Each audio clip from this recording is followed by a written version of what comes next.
The meeting to order. I would remind everyone that we are being broadcast this morning, so be careful about your language. That adheres to the chair. There is a quorum present. The commissioner is not with us. He is spending some quality time with Senate Finance this morning, and will be joining us, I assume, whenever that's complete. Before we get into the agenda items or action items under the committee chair's report, I want to mention something.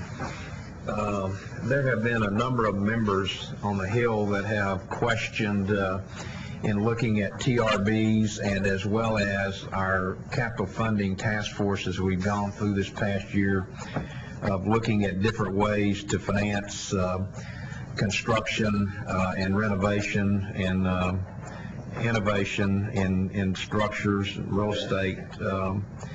One of the main questions, or one of the questions that's been raised is that we have too much debt in this state as it relates to higher ed. And I had the staff, and Susan, I'd like for the rest of the committee and the board to have this email to put some information together for me and for Chairman Shepard related to testimony that we will be giving and conversations we're having with members on capital funding issues of the task force as to really where we were and what was the law in Texas related to debt. There is a constitutional debt limit of that debt in this state payable from general revenue funds may not exceed 5% of an amount equal to the average of the amount of general revenue and fund revenues, excluding revenues constitutionally dedicated for purposes other than payment of state debt for the 3 preceding fiscal years. When you look at current debt as of August 31/06, that ratio is 1.33%. If you include authorized but unissued debt, and this is debt statewide for all purposes, that ratio goes up to 1.87%. Total debt, self-supporting from GO and non-supporting, is $23 billion, and that only equates to 1.83% of the total 5%. So in terms of debt related to constitutional issues that has been raised by members in the past, and some of mine and Baum's discussions, we clearly don't have a debt issue in this state related to revenues that are being generated at the current time. And of course, those revenues continue to accelerate. And we'll get this memo out. I just got this. I wanted Bob and I to see it before it went to other members, but we'll get that to the other members. I think it's pretty intuitive, and you may get asked some questions, particularly some of y'all that are going for Senate nominations this month. So we'll get that to you. Our first item on the agenda relates to a rule change, and this is section 17.101B. As you'll note from the agenda, this was published in the Texas Register on February the 23rd, and this deals with related to deferred maintenance and particularly reporting requirements. We have right now one comment from Mike Ellicott. I assume that came from you at Texas Tech. And Mike, why don't you come up to the podium a minute? And what I'd like for staff to do is to lay out what we currently do and what's the effect of this rule, and then I want Mike to comment in terms of his comment. Okay. Currently, the report for the deferred maintenance is due on October 15th. There is a report for new construction and new projects that come forward, repair and renovation also, that comes forward July 1st. It has to be done by July 1st, and we aggregate some of that information. We send that over to the bond review board.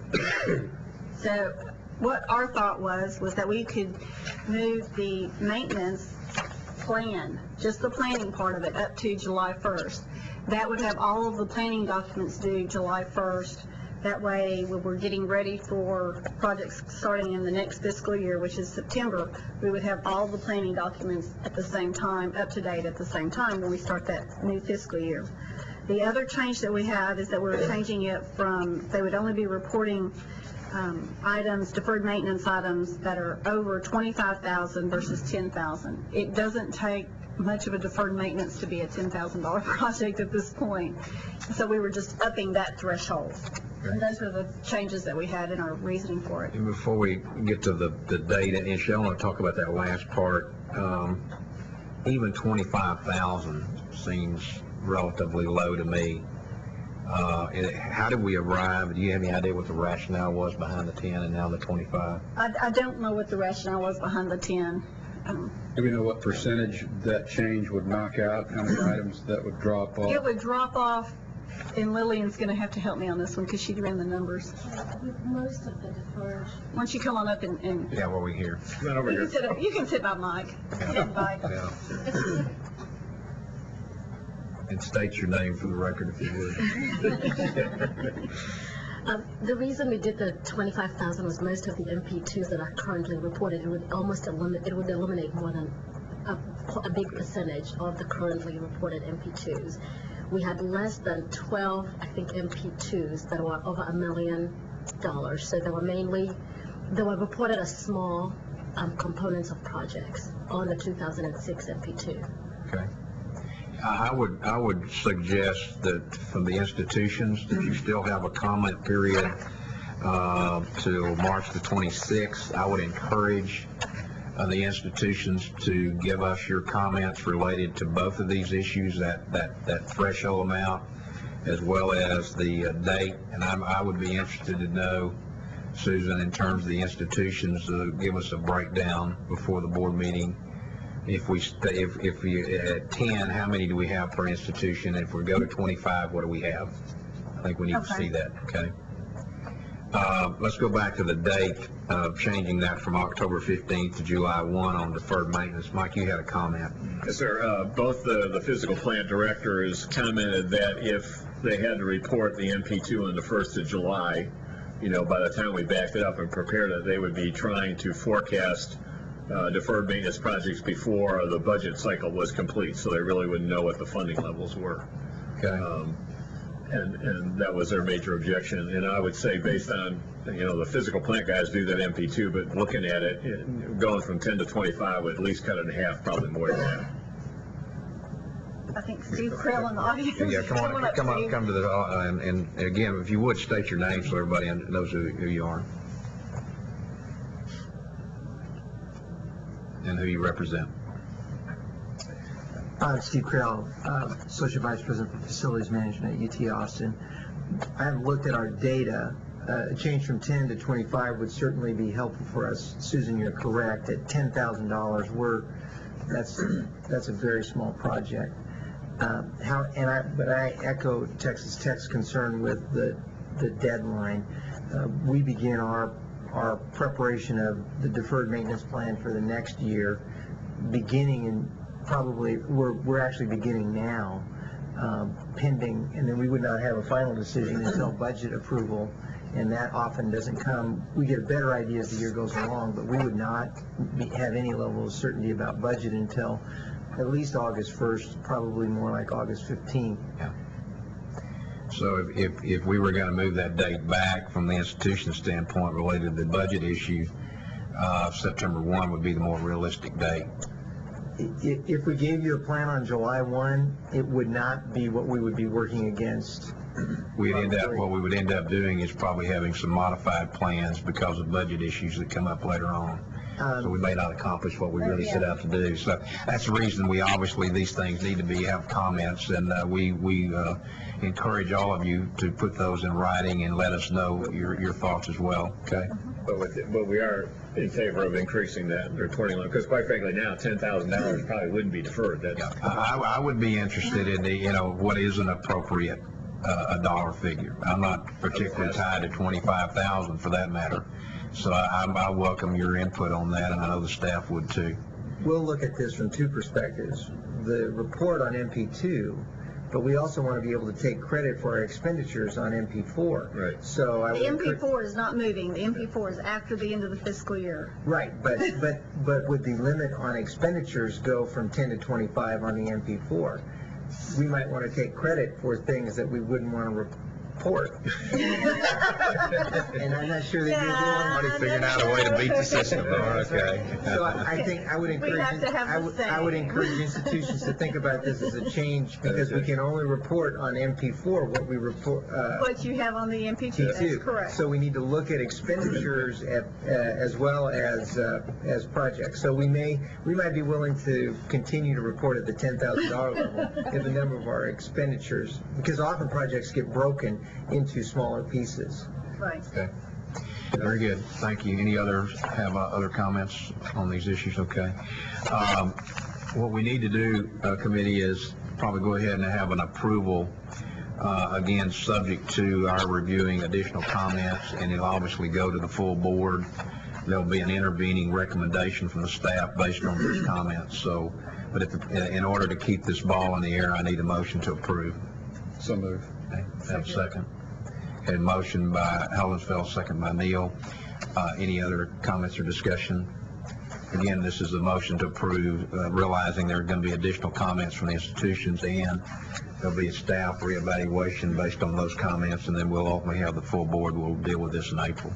All in favor of the motion signify by saying aye. Aye. Motion carries. Thank you. Thank you for your input on that. Okay, next item is item 2C, and I want to comment before, as we get into this, there have been some issues raised, at least among the board, at a board retreat we had recently, that as it relates to the multi-million-dollar projects that we consider as a board, that sometimes it's not maybe viewed, or perceived rather, that we spend the time that needs to be necessarily on these projects, and many of them end up at the board level on consent agendas. And the reason that's the case is because two reasons. One, there is significant staff time, as the institutions well know, interactions rather between the staff and those institutional staffs, and getting us to where we are to even consider it as either the commissioner level or the committee level or the board level. And then obviously this particular level, at the committee level, those that are here for our approval or those that are here for our recommendation to the full board, it's our opportunity to fully vet those and obviously receive significant input from the institution. So I don't want anyone to ever think that we take these issues lightly. These are extremely important. We have an obligation as a committee and as a board to be good stewards of the resources of this state. We're charged with that, and I think everyone on this board doesn't take that lightly at all. With that said, let's go to agenda item 2C. The first group of 4 will be recommendations to the board for approval, and our first will be the University of Texas at San Antonio. Charles Lappy is here today again. Good to see you again, Charles. This is an $82,500,000 construct engineering building 2 at the UTA campus. And Charles, if you want to make some comments. Yes, sir. This we're referring to this as a little sister to the BSC building, which is currently in place, which we put online last year. So it will be adjacent to it. Essentially, it's a 148,000 gross square foot building in 4 levels. This is a TRB project that's supplemented with PUF funds, and actually was part of the 2005 legislative session, so we're just now getting the approvals to go ahead with this, the funding. So it's a much needed facility. Go to the next slide, please. There's a rendering of the building, looking at it from the northwest side of the building. This is the biosciences building, and actually the biotechnology sciences and engineering building that I showed you, this building is just beyond that building. So we will have a connecting plaza, that will tie these structures together, and we're starting to get a research science engineering complex on campus. Next slide, please. This just is a aerial photo of our campus. This is on the southern part. We've got 1604 to the north, I-10 to the east, Babcock to the west, and UTSA Boulevard. And our biotech building is here. This is the site location And then we have, of course, you can see construction sites all over the campus. We've been here several times, and and due to your good approvals, got lots of projects. Next slide, please. Here's just a site proximity to our BSE. We have a sale that we extended as a part of this project that is the student level. It's actually second level above a service drive, and we will have connectivity, and then the service drive has been rerouted to exit south of the structure. Next slide, please. This is the ground level. In repackaging during the time frame we were getting funding, due to our severe classroom deficiencies, we added a classroom element to this project. It was designed originally through schematic for all research labs. To the north end, we have approximately 15,000 square feet of classroom space that we have added to this building. To give you a little background, it'll accommodate 231 student seats in that location. And we have a we have a 45-seat classroom, a 54-seat studio-style classroom. It's located here. We have a 28-seat teaching lab, which will support the colleges of engineering and science. And then we have a 24-seat classroom. And then we have two 40-seat computational classrooms. And so these are designed to be flexible. They can be divided, subdivided, increased in size, and made smaller to adapt to the different teaching styles and requirements. So this gives us much flexibility. On the south end, we have a surface characterization lab and a hydrology lab for College of Engineering, and then of course mechanical space. Next slide, please. This is, first level. Our next three levels are basically the same. We have laboratories on the east side, and we have offices on the west side, and we have three centralized mechanical stacks that go full height. And actually, the mechanical rooms are in the penthouse, and we download the utilities down to the labs. So this gives us a lot of flexibility. The labs can be increased or made smaller depending on the research, and we feel it's a very efficient arrangement. This floor plan in these labs, we have nanosystems labs, we have a biomaterials lab, we have process engineering and regenerative medicine and wound healing labs. And so this is in the College of Engineering, and this is the biotechnical piece that we're adding on our campus. Next slide, please. In similar vein, these are more engineering labs arranged and configured in the same. We have advanced digital and computational system labs, embedded systems labs, network sensor-based labs, and medicine characterization labs, and environmental health labs. Next slide, please. This is the top level, and this is totally occupied by the Department of Physics, and essentially you can split it 50-50, and we have experimental physics and theoretical physics, and so these are all physics research labs. Next slide. Basically, this sums up, and I promise to be within 5 minutes as far as the presentation, so in fairness to you and your schedule, this concludes my presentation, and if you have any questions, I think we should have some time within the 5 minutes. Thank you, Mr. Lampe. Any questions, comments, staff? I want everybody to know, this is an approval of the evaluation is what we're recommending to the board, because it is mostly TRBs, and so we don't actually approve the projects. We send an approval of the evaluation. And this does meet all 5 of the board standards. Any other comments or questions? Chair will entertain a motion. Move. Motion by Mr. Foster, second. Second. By Mr. Hillenfels. Any discussion or comments? All in favor say aye. Aye. Motion, by the same sign. Motion carries. Thank you, Mr. Lampe. Thank you very much.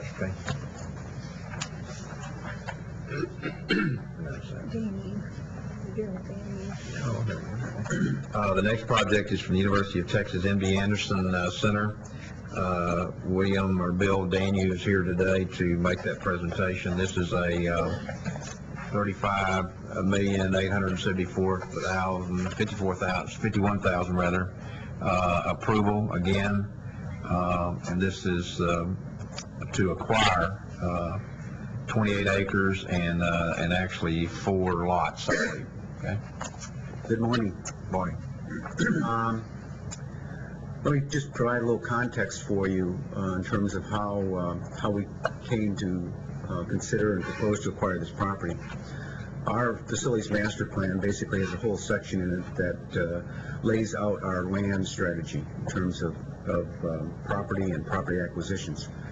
That master plan basically consists of 3 areas: the main, what we call the North Campus, which is the main body of MD Anderson Cancer Center, the Mid-Campus area, and then the South Campus, which we share with the University of Texas Health Science Center. The South Campus, as many of you know, is being developed as the UT Research Park. And the original plan for the research park was to do 2 things. Number 1, support expanding research both by Anderson as well as collaborators of MD Anderson and Health Science Center, and also to basically house several of our support functions, things that did not have to be in the main complex. So as we looked at our master plan in terms of developing that, one thing that became apparent was the rapidly escalating value of land in a 2-mile radius of the Texas Medical Center. Originally, property we had bought in the South Campus and appraised at about $25 a square foot. Recent appraisals on that same land are now double that, hitting maybe $60 a square foot. We do have as part of that plan, the areas that we have in terms of support functions. So one of the things that became apparent was, with the land values escalating, do we want to focus that type of property on the primary mission of Anderson and not on support services? So basically, this is our objectives as we identified them, is to start looking at ways we can distill various functions, but keep them close within a reasonable radius of the main campus. Next slide. The site that you're going to look at here in a minute is primarily, as I said, things that we would use for warehousing functions, office support functions that are not directly related to research or direct patient care. We currently own a warehouse adjacent to this property, and we're in the process basically of trying to acquire an additional piece of land so we could locate our buses for our mammograms and our blood collection buses out there, which then gave rise to looking at the surrounding pieces of property. Next slide, please. In this case, we did talk to an owner originally about acquiring some of the adjacent land. He told us that he was trying to develop it as residential. He owned actually 28 to 30 acres of the property. Within the last 6 months, 7 months, I think it's been, he then came back and told us that he and his partners were considering actually selling the entire parcel. So it was not listed originally in the MP1 because we did not think we could get the whole section of property. Next slide. Basically, this land is appraising at in the mid-20s, high 20s, which, as I said, is economically attractive to us. Total cost of acquisition. Mid-20s to high $20 per square foot. Okay. So the entire acquisition of the 30 acres would be around 33 to 35 million, depending on some things we're working with the seller in terms of roadways and replatting of it. Hospital source would be the hospital margins. If we get this approval, we'd like to proceed and acquire this in June and close on it in July of '07. Next slide. This shows basically an aerial view of the Texas Medical Center. It's in the upper section is the main campus of MD Anderson Cancer Center, as well as the rest of the Texas Medical Center. Then directly to the south, on your left-hand side down Burton Street, you see our south campus, which is the site of the research park. And then the subject property is 2 blocks away. And as I said, it's probably one of the few remaining large pieces of land within a 2-mile radius of the Texas Medical Center. The next slide basically shows a plat of the South Campus, and there you can see the 2-block distance to that 28 acres and the Alameda properties that are adjacent to it. Right in the lower right-hand, you see the what's called the Pawnee Warehouse. That's our current warehouse, and as I said, we were in negotiations to acquire about a 4-acre parcel right directly to the left of that warehouse for, as I said, parking buses when we found out that the whole property was going to be available for sale.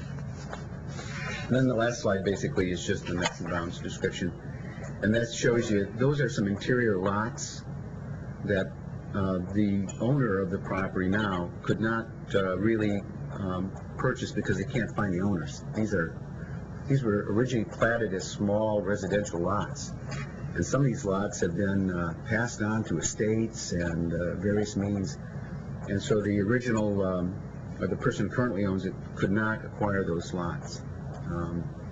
So that's why the difference in terms of the acreage there would be our intent after we acquire the bulk of the property to go back and try to track down those owners. If you can't, you could condemn them. So, yeah. So you've got some options that the owner didn't have. So. Yeah. There's nothing on that land, as you saw there's no residences now. It's just raw land. So. Yeah. Very good. And so this is well within the appraisal. Actually, it's under the appraisal. Your numbers that you posted are a little lower than we even have in the book. I think the highest appraisal was $37,510,000, with the lowest appraisal $34,500,000 plus. And what you're talking about would be somewhere in that range. And all you're asking for today, again, is approval. And that's a legitimate reason for not being on the MP1 list is obviously something that's unforeseen, and acquisition of property that comes available that you weren't anticipating is certainly an exception. Otherwise, it meets the standards if they're applicable. Standards 1 and 2 are applicable. Standards 3 through 5 are not. Any comments from staff? No. Seems like a good project. Any questions or comments of Mr. Danu? Here, I'll entertain a motion. So move. Second. Mr. Ryder makes the motion. Mr. Hillenfeld seconds. Any comments or questions? All in favor say aye. Aye. All opposed, same sign. Motion carries. Good luck. Thank you very much. Thank you. Okay, our next item, the third project that will have to go to the board for approval is the University of Texas Permian Basin. This is to construct the Science and Technology Building, and Christopher Forrest is here to make that presentation. Forrest? Good morning. This is a $56 million project, and again, this is approval for evaluation purposes. Right. The project is split into 2 phases. What we're asking for today is the renovation phase of the project. The total project, as the chair said, is $56 million, $54 million TRB, $2 million of PUF funds. The renovation portion of the project is $6 million. That's today's request. And the reason we're here today is that we will hope to do some significant work in the renovation portion over the summer, actually beginning immediately after classes are over in May. We'll be back, if all goes well, in your next cycle of meetings for the new construction phase of the project, which will be $50 million. The renovation phase involves 2 buildings, what we call the Industrial Technology Building on South Campus. We'll renovate approximately 2/3 of the building. The rest of the renovations will deal with the Mesa Building, which I think many of you have been in when you've had a hearing on our campus. When we build the Science and Computer Technology Building, we will move all basically of laboratories and information technology out of the Mesa Building. We will then remodel that vacated space in the Mesa Building. to classrooms and to a basic one-stop shopping area for student support services. Just a picture of the campus, the Mesa building, the main campus in the upper left, and what we call South Campus in the lower right, and the arrow points to the Industrial Technology building. This is an architect's floor plan of the Industrial Technology renovations. The program began about 2 or 3 years ago. We did some minor construction of 2 classrooms in the upper right there that are shaded using annual PUF funds, what's called the Lear, or Library and Renovation Fund. The left side of the diagram and the central area there are involved in the current remodeling, basically everything that's not shaded. And if you go to the next slide, the exterior of the building in the upper left, one of the remodeled classrooms in the upper right, and then the area that's going to be remodeled in this section on the 2 bottom slides, which we've used for storage of things. You see some signs on some of those items. Those are markers for a surplus sale. Some of the items, I believe they'll be on their 2nd or 3rd surplus sale auction, and one way or another, they're going to be gone by the 15th of May. It's one of those things. I'm distressed about losing the storage space. On the other hand, a part of me says if you have storage space, you'll fill it. So I'm glad we're going to be putting it to educational use. The next slide, actually the next 3 slides, show the 3 floors of the Mesa building that will eventually be remodeled. This is the 2nd floor. The shaded areas will become students' support services, our literacy center, our math and science center, our writing lab, all in one area, all able to serve, we hope, students' needs much better by being co-located in the same area. Right now, these resources are on 3 different floors of the Mesa building, which is, I guess once you know where they are, it works, but it would be much more helpful, especially for entering students, to have everything together. The 3rd floor and the 4th floor, what we'll be doing is creating classroom space out of the laboratories that are being moved out. I've been told that when the building was first built in the early 70s, some of those rooms were actually classrooms. We'll be, in a sense, I guess, restoring them to what they were originally designed for. But we hope to get many classrooms out of the existing laboratories as we go through the process. And then the 4th floor, again, the kind of purplish shaded areas are new classrooms that will be created. And then this is shots of, on the upper part, the computer technology area. Very crowded, very cramped, very added on.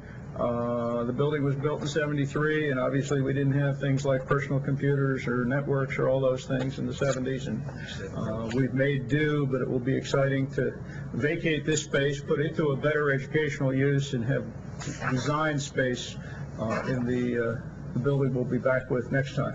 The lower areas were labs, and if you wonder what that gold floor was on the lower left one, believe it or not, that's carpet in a laboratory, and I've never understood the concept of carpet in a laboratory. We've tried to remove it when we've been able to remodel. I think we'll all be very happy when all of it's gone and the uses are put back to classroom space.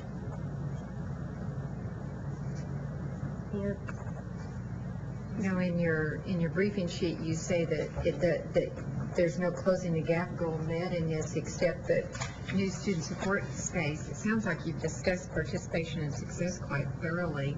I just think that you could come up with a closing the gap goal in this. Well, and it's not new student support space, it's a current student supports that they're moving. I understand that when we talk about housing, the different things, and it goes on and on about the Mesa, I don't know, I just think that every project we do should be able to be identified in some capacity. Well, actually, in the application on the web that we submitted, I said it affected participation and success. But I think it's a remodeling of space as opposed to new. I'd like to see where every one of these somehow can address it, because I don't think it's a stretch to find the goal. Okay. Other comments?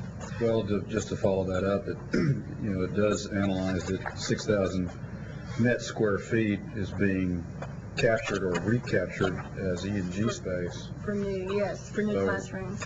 we're reducing their deficit by that amount. So I guess I would say if that's accomplished, it would seem to support what Nancy said. Okay. One other comment I'd make is on page 2 of the briefing sheet, you'll note under the utilization does not meet. Now, those are guidelines, and in fact, I just asked Susan, because we've got several of these projects that we're looking at this morning that do not meet the classroom utilization, and staff taking a look at those standards, and they're really not standards, they're guidelines, or suggested guidelines, and we need to, I know there's a real interest on the Hill about utilization, and we may need to take a hard look at that again in terms of whether or not that becomes an actual standard or And not. we're looking at it. We have some issues in how things are reported that we're trying to combine those all to make one major change to everything instead of multiple minor changes. There have been some discussions that if we're going to approve millions of dollars of new classroom costs and spaces, folks, that we better get the utilization of the current spaces up, or we're going to get some statutory mandates for this board to, so we're looking at that. So that ought to be forewarned to some of the institutions that are having some difficulties in that area. Any other comments on, yes? On that topic, and this is not actually specific to the UT Permian Basin project, but they're going to be taking a look at the standards and doing one fell swoop. I would really like to see, the guideline on building costs is limited strictly to the hard costs. We have no ranges or guidelines on the soft costs, the design fees, the system project management charges, the other professional fees, the administrative costs, which on most of these projects add up to a significant percentage of every budget we're asked to approve. There's also no consistency that I see in how the contingency amounts are set. Those are generally set by how those are done. A lot of times they're set by the system offices, and so we can work with those systems and see how that. So, I guess what I'm asking for is I think it would be prudent to have guidelines for total cost, and as well as the breakdown between hard costs and soft costs, and construction services. I assume those are the fee and general conditions from the general contractor or the construction manager. I believe so, yes. Those are typically counted in the hard cost figure when you say it's going to cost X dollars a square foot to build this building. Okay. As a for instance. So anyway, I think we would be well served to have some additional guidelines and make sure that the guidelines are current and relevant. Okay. So that we can. Those guidelines, those cost guidelines, I know we're looking at on an annual basis. In some cases, even more so because the changing costs have escalated so fast. So we've tried to keep up with the market in terms of what's going on there. And one of the things that we have done is to start looking at the engineering report instead of the RS means and that sort of thing for our cost centers. And that's for the hard costs again, not for them. Again, these are comments not just on your project. We're not picking on we're not picking on UT Permian Basin at this point. This is overall. Any other comments on this project? Again, this particular project meets the 5 standards set by the board. Here, I'll entertain a motion. Ms. Neal makes a motion to approve. Have a second. Mr. Foster, approve. Seconds. Any comments or discussion? All in favor say aye. Aye. All opposed, same sign. Motion carries. Thank you. Appreciate it. Good luck. Thank you. Our next project is from the University of Houston to construct a graduate and professional student housing. Dave Irving is here, I believe, to make that presentation. This is a $96,643,000 project. It's for a construct a graduate and professional student housing. I appreciate the time to speak to you this morning, and I'll try to be brief and summarize what really has been about 4 years of work into 5 minutes.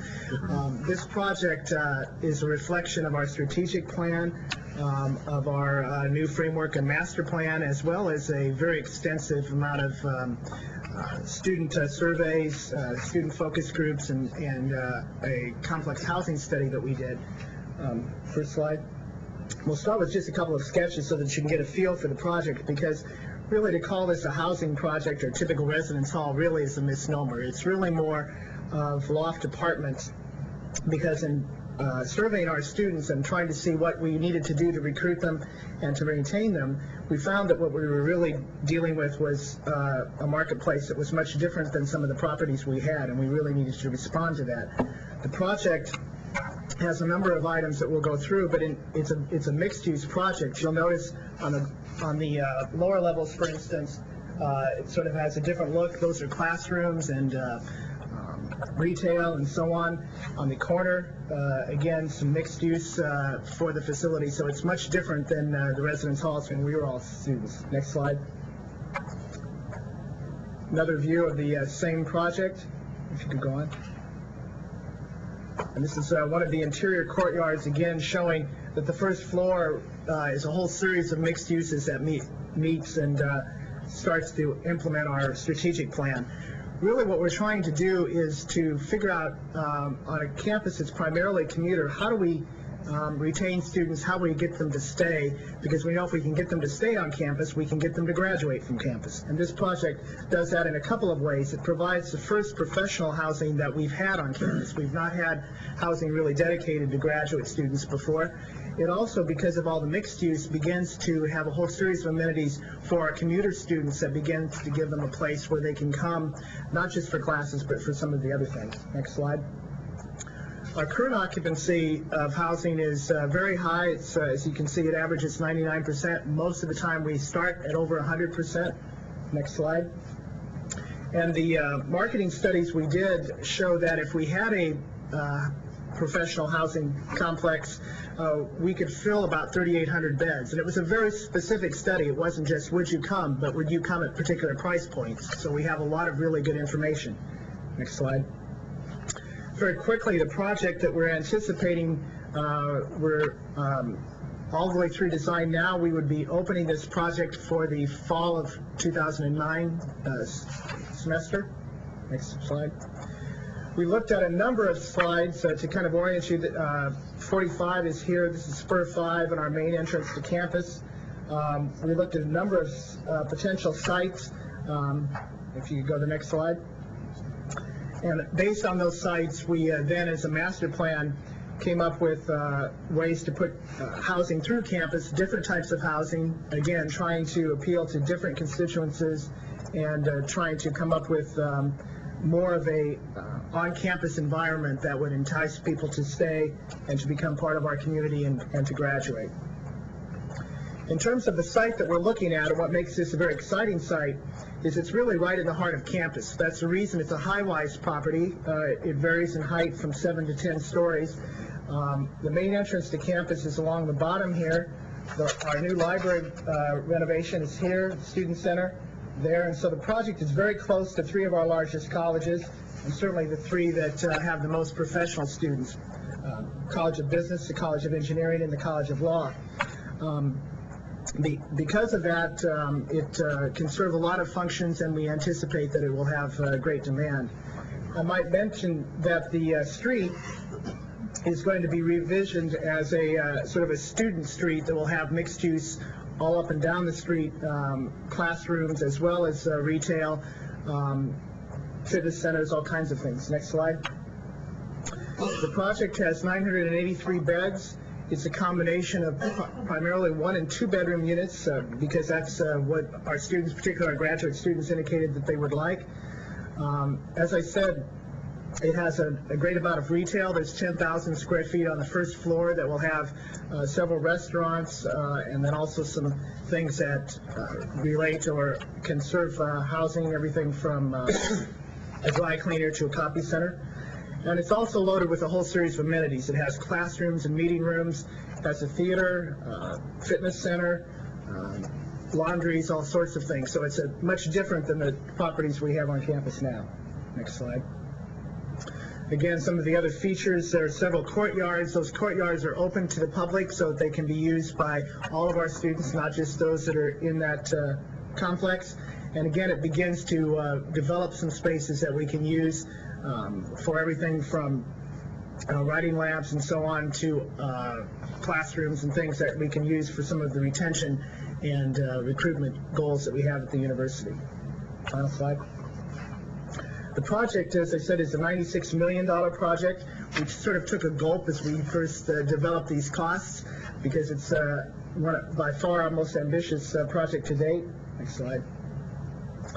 But if you look at the cost per square feet and the cost per bed and break it down in terms of the type of project that it is, you can see that it really, in very many ways, is an economical project. The cost per square foot is $179. The cost per bed, just under $100,000. That sounds like a lot, but again, that factors in all of the amenities and all of the other spaces that really are serving the campus as a whole. Next slide. And when you look at similar projects that are high-rise projects in other major cities that have been built over the last few years, it's right in line with those costs that we're finding that our competitors and our peer group is doing across the country. We, of course, took a very hard look at how big the units were and the rents, just to say that the rents are competitive now, and these are the rents that would be charged in 2009. They're very similar to the rents that are now being charged in the Houston area, so we're confident that the project will be a success because by that time the rents in the Houston area will have risen quite a bit above this. With that, I'll entertain any questions that you might have. Okay, thank you, Mr. Urban. Any comments or questions? This is, again, as it relates to the utilization issue, does not meet classroom utilization there at this point. So, again, I would caution you to take a hard look at that. Obviously, it's not in your domain, but some other policymakers at the institution need to look at that. This does meet the 5 standards of the coordinating board, and this is approval pending receipt of Board of Regents certification. They meet, I think, later in the month. Susan, any comments from staff? No, this is, again, an auxiliary fund, going to be paid for out of the housing, and we're waiting on the Board of Regents. You will notice on Standard 4, we had used their fall 2005 deferred maintenance report. They've now gotten their 2006 data into us last week, so Good. we'll be changing that out for the 2006 data. Any other comments? Chair, entertain a motion. So moved. Joe Bell makes a motion. Ms. Neal seconds the motion. Any other comments or discussion? All in favor say aye. Aye. Aye. All opposed, same sign. Motion carries. Thank you, sir. Good luck Be with a the student in project. this generation. Do I? It's good to be a student in this generation. Yeah, that's true. The next 10 items are for the committee's recommendation. On item 1, I am a member of the executive committee of the 12-Man Foundation at Texas A&M University, and was involved in some of the discussions and the ultimate approval of the financing for this project to come forward. Therefore, I am going to recuse myself from item number 1, and Mr. Foster, the vice chair, will preside. Thank you, Mr. Neal. This project is to reapprove construction of an indoor athletic facility for Texas A&M University. When the agenda was posted for this meeting, this project was listed for committee approval. However, because the A&M Board of Regents is not scheduled to meet until later this month, and this project has not been presented to the Board of Regents for the required certification, the recommendation has been changed to refer this application to the board for approval at its April meeting. Dan Kennedy is here to provide an overview of this request for reapproval. Thank you very much. I'm accompanied by Virgil Gay, who's our new managing director of our facilities planning and construction group. We're very glad to have on board, so I'm going to let Virgil say a few words, and then we'll get into the presentation, if that's okay. I just wanted to say good morning to the committee. Some of you I know have met before, and I look forward to working with you in the future. And in the essence of time, Dan's going to go ahead and give our presentation on this project. Thank you. Okay.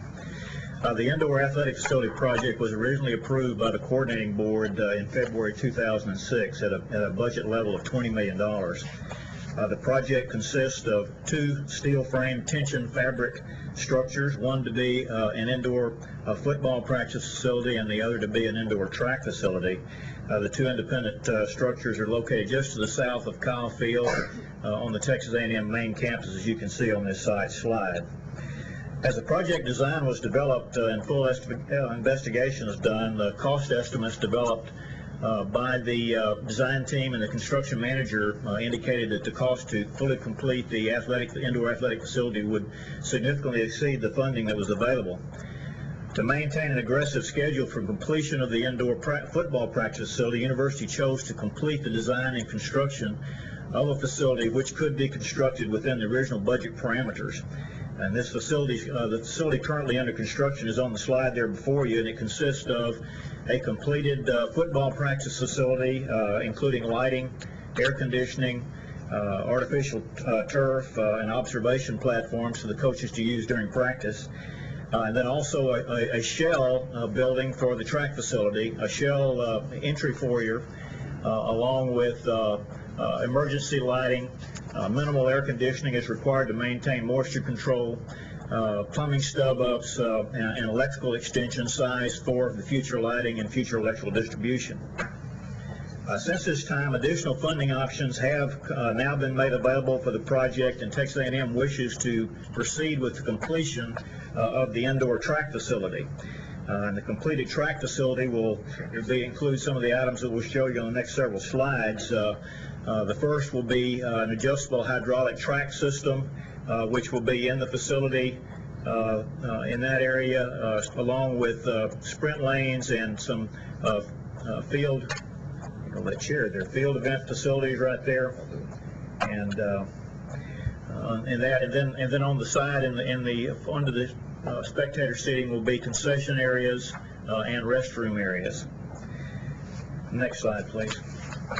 Also included will be a retractable multi-sport artificial turf system, which can be pulled out from a pit located on the west end of the building there, and rolled out over the complete competition surface area to be used for different sport venues, soccer and other things that can be used there. The next slide, please. And then finally, some permanent spectator seating, along with an upper level press box facility. The current total cost estimate for the indoor athletic facility to include the completed track facility is $35,600,000, and the breakdown of this cost is shown in the construction application that was submitted to the board. Texas A&M wishes to proceed with the completion of the track facility and is submitting this project for reapproval at a total budget of $35,600,000, with the funding source to be totally gift funds.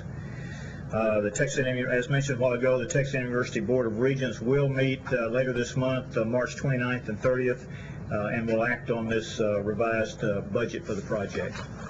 So, does anybody have any questions? We're glad to try to address them. Questions from anybody? Important project.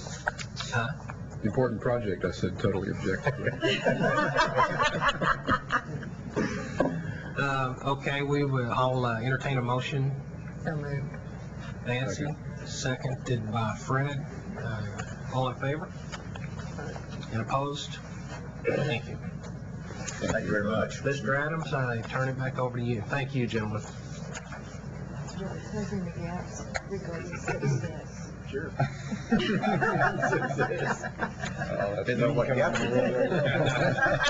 said maybe the Regents won't be meeting, they may be in Atlanta. Thank you, Mr. Foster. You did that well. Virgil Gay, welcome aboard to the Texas A&M system, and I know Virgil has been a real champion for this board and this staff in the past, particularly in working with when you were at U of H and working with the sister institution across the street. We always appreciate your input, and congratulations on your new position.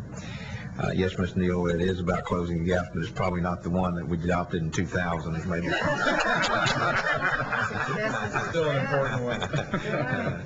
Okay, our next item on our agenda, moving right along, is going to be, let me get on the agenda page correctly here.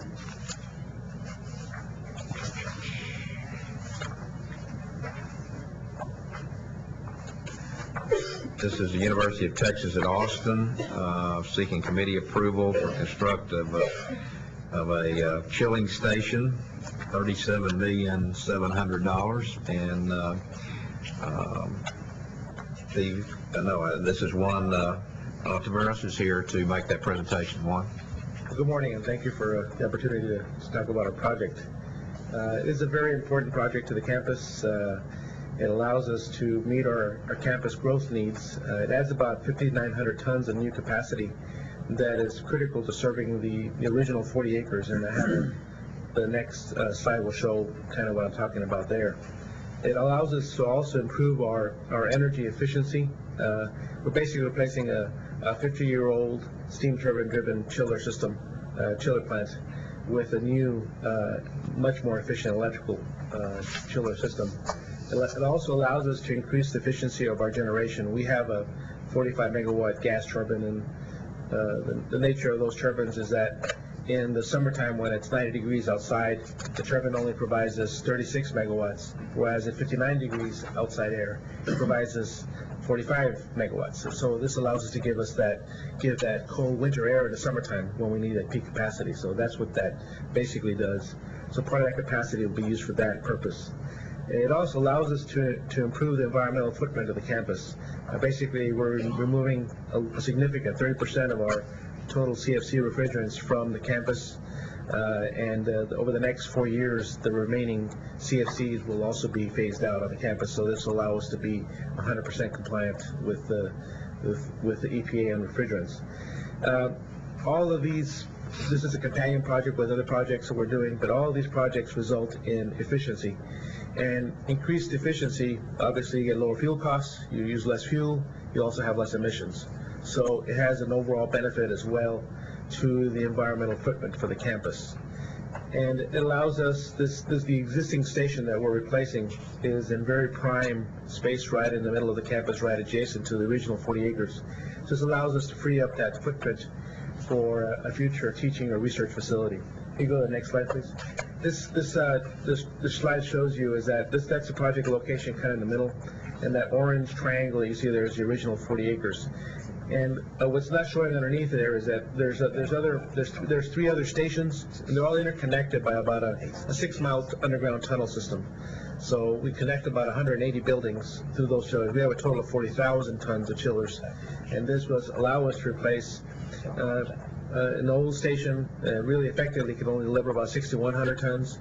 3,000 tons will be used for the inlet cooling, and the rest will be new capacity to the campus. And because it's adjacent to the original 40 acres, it supports that area.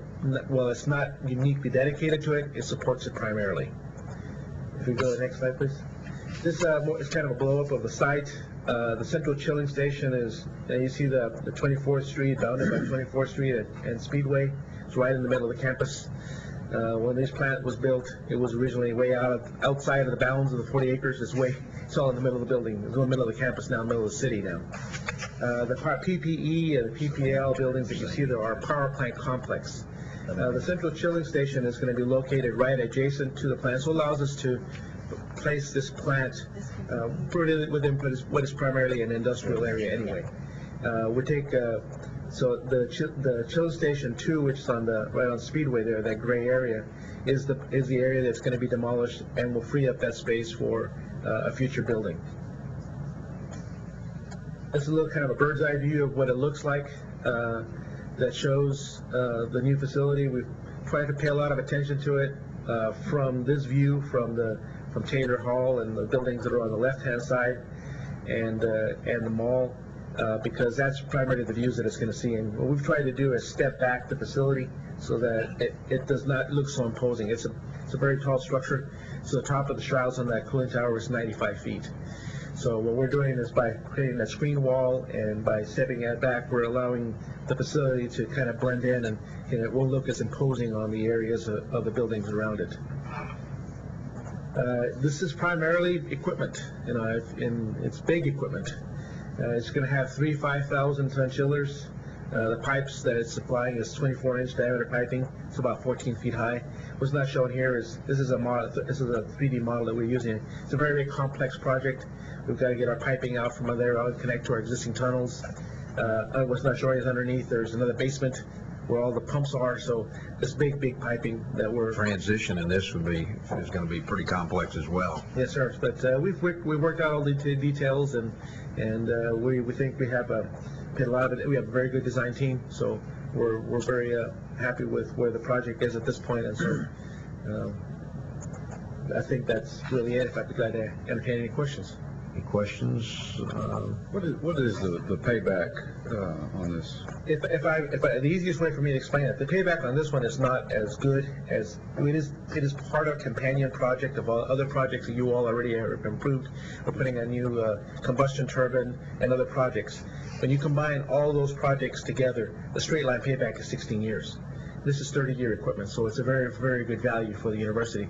And altogether, between the demand side projects and the projects that are the companion projects, where it results about almost $1 million a year in fuel savings. And you have to they all interact in terms of arriving. I'm sorry, $9 million a year. Fix that. $9 million, $1 million MMBTUs, $9 million a year, or $8 million a year based on the cost of gas. Page 2 of the project briefing sheet would indicate approximately $800,000 per year savings and a one-time savings of approximately $960,000. Oh, that would be recurring. That recurring as well? Okay, so you're looking at $1.7 million, you're looking at about $1.8 million recurring just from this one project, when collectively with the others that we've approved really will have deficiencies because they do interchange and interact.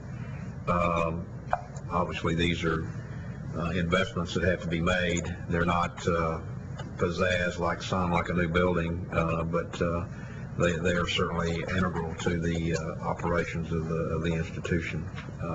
Any other comments or questions? There are actually only 2 of the standards that are applicable here, and they were both met. Again, we've got the spatialization issue, but Chair will entertain a motion. So moved. Mr. Foster moves. Ms. Neal seconds. Any comments? All in favor of the motion, signify by saying aye. Aye. All opposed, same sign. Motion carries. Thank you. Appreciate it. Next project is University of Texas at Dallas to construct a vivarium and experimental space. Rick Dempsey, I believe, is here. Mr. Dempsey. Good morning. I'm Rick Dempsey, Assistant Vice President for Facilities Management at UT Dallas, and I'm here to present the renovation of the vivarium and experimental spaces within the InSearle building at UT Dallas. Vivarium is a fancy word for animal care, for those that are not aware of that. This was originally part of the $85 million InSearle project, was taken out during the design because of some cost overruns, and now it is a principally TRB project supported by some PUF money. And so we're moving forward very quickly on this project to complete, in essence, our primary research building on campus. It involves a number of very specific elements: surgical suites, procedure rooms, a large cage cleaning and washing facility, a dedicated elevator, housing for 2,100 small rodents. These could be, some of these rooms can be converted to some large animals depending on the size of the animal.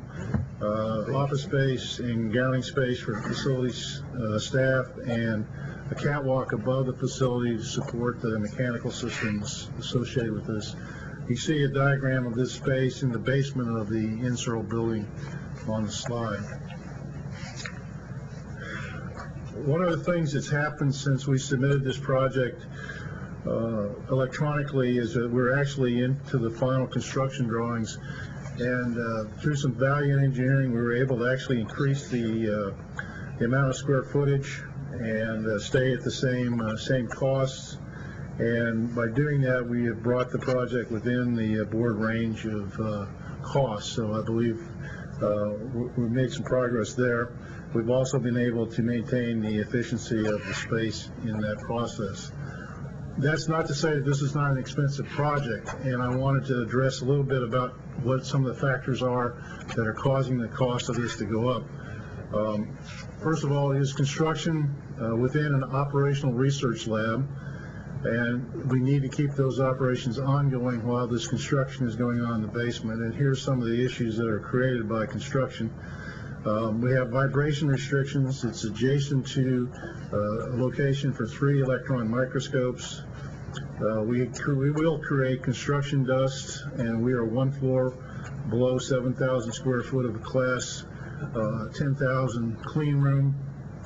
We have to access that space, and we built that into the original project with a equipment lid, but to get to that lid, we have to remove the landscaping and hard surface that had been put in place, sidewalks and that thing, to get to that lid. And as everybody's aware, we're in a highly inflationary construction market, and we're finally limiting the contractor to his ability to do the construction by limiting his access to shutdowns, utility shutdowns that might affect the experimentation going on within the building. Quickly, that is my presentation. We're happy to take questions. Mr. Dempsey, let me go back to the issue of being within the cost range, because that is one of the standards that was the only standard of the 5 that was not met. And you indicated that you do have the cost now within the board range.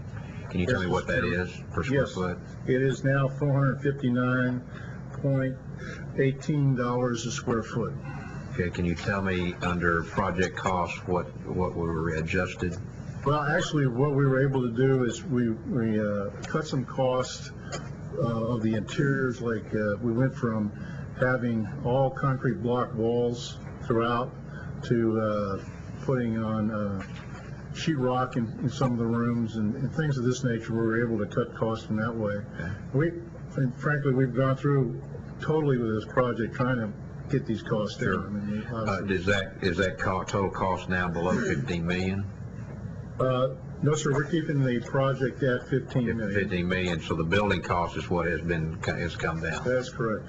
Okay, and you have those available to provide the staff? Yes, sir. Okay. All right. Yes, Ms. Shelton. You also mentioned you dropped that cost per square foot by adding square footage. That's correct. This is What being square footage was added for what use? It was added. We actually added another animal storage room. One of the things that came out during the construction design, frankly, was the opportunity to provide animal care facilities for some of the institutions that are in higher risk areas on the coast, trying to maintain the strain of these, the genetics of these animals. And so it became pretty obvious to us that if we could increase the square footage, we might get some income through that process. So, going to rent space for rats. I can't resist asking, does this meet our cost per rodent guidelines? That might be a new standard that you need to add for vivariums, is cost per rodent. Okay, so I would suggest that in the approval process of this, that we make that subject to the staff obtaining the new cost figures, and okay. That'll be consistent with the 459 plus per square foot. All right. Other comments or questions? Okay. Chair will entertain a motion. I'll move approval conditioned upon the receipt of the new information indicating that it meets the cost per square foot guidelines. Okay. I have a motion by Mr. Ellenfeld. I have a second. Foster seconds. Any other discussion? All in favor, signify by saying aye. Aye. Aye. Opposed, same sign. Motion carries. Thank you, Mr. Michelle. thank you. Okay, the next item, or actually next 2 items, are projects for the committee or from the University of Texas at Tyler. The first one is to renovate Ratliff Engineering and Science Complex, and Greg Glasson, I believe, is here. Is that correct? Good morning. Good morning. How are you?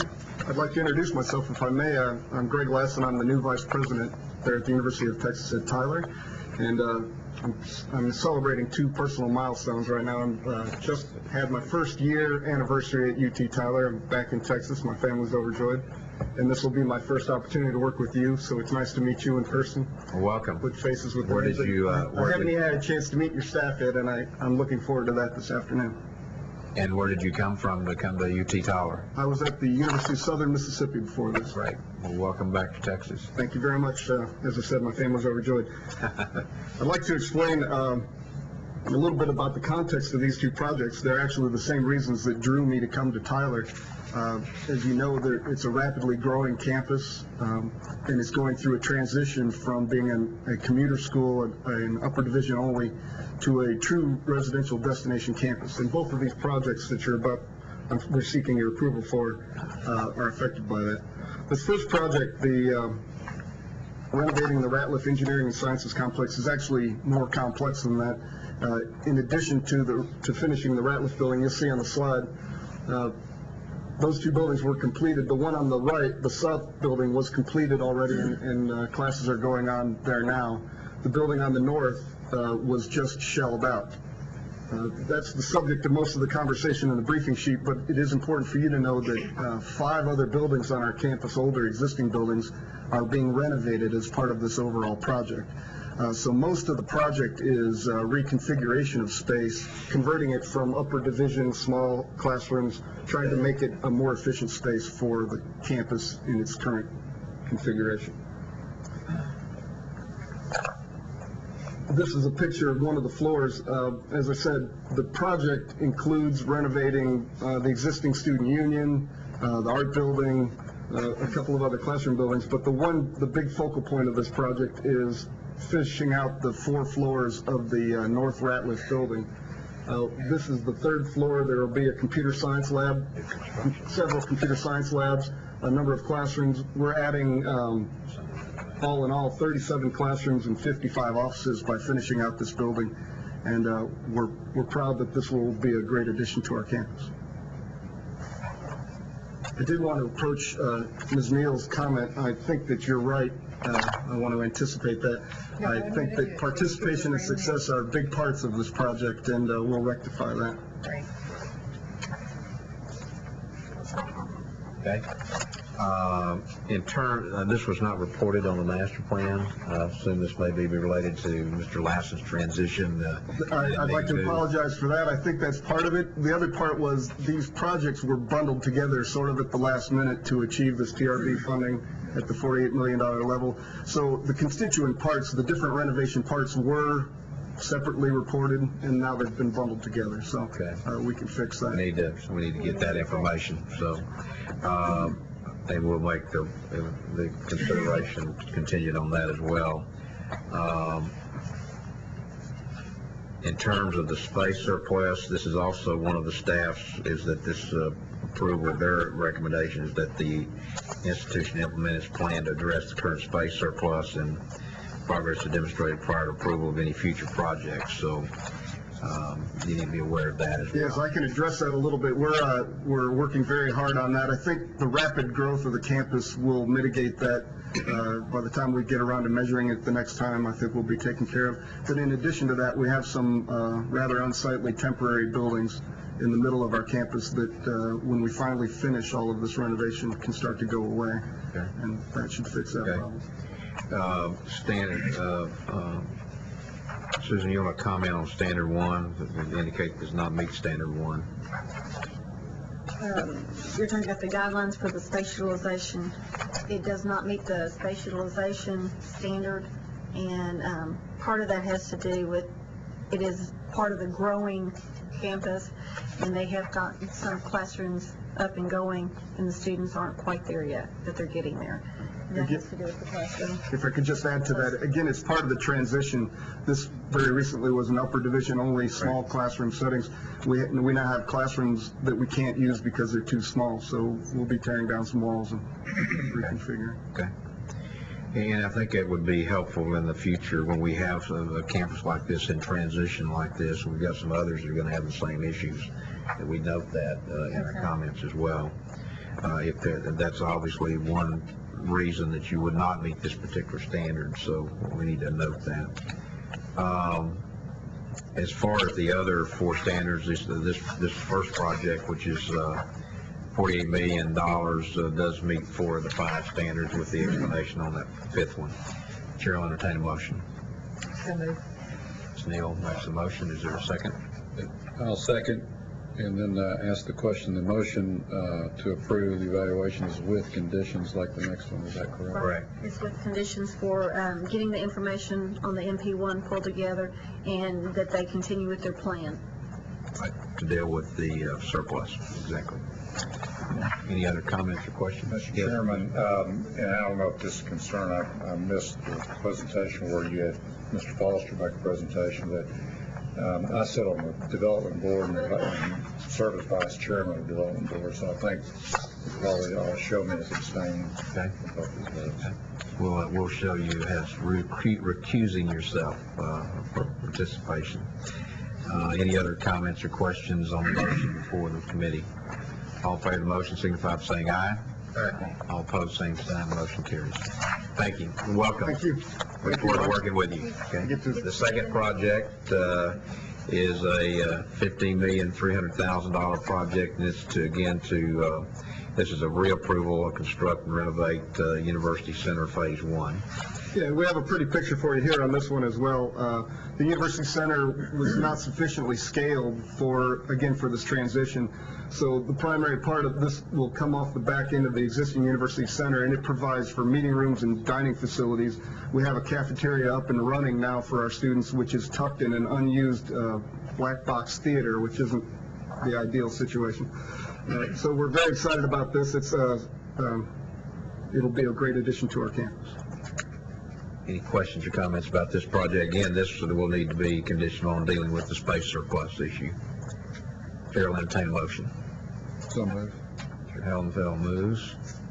Mr. Foster seconds. Any other comments or questions? All in favor signify by saying aye. Aye. All opposed, same sign. Motion carries. Again, thank you and welcome. And thanks very much. I look forward to working with you. Same here. Good luck to you. All right. Our next project is again the University of Texas MD Anderson, and Bill Danu is here to make a presentation on this. This is a $50 million all phases. Phase 3 is $20 million. This is to construct the Bastrop Facility Strategic Plan. Danu? Good, thank you.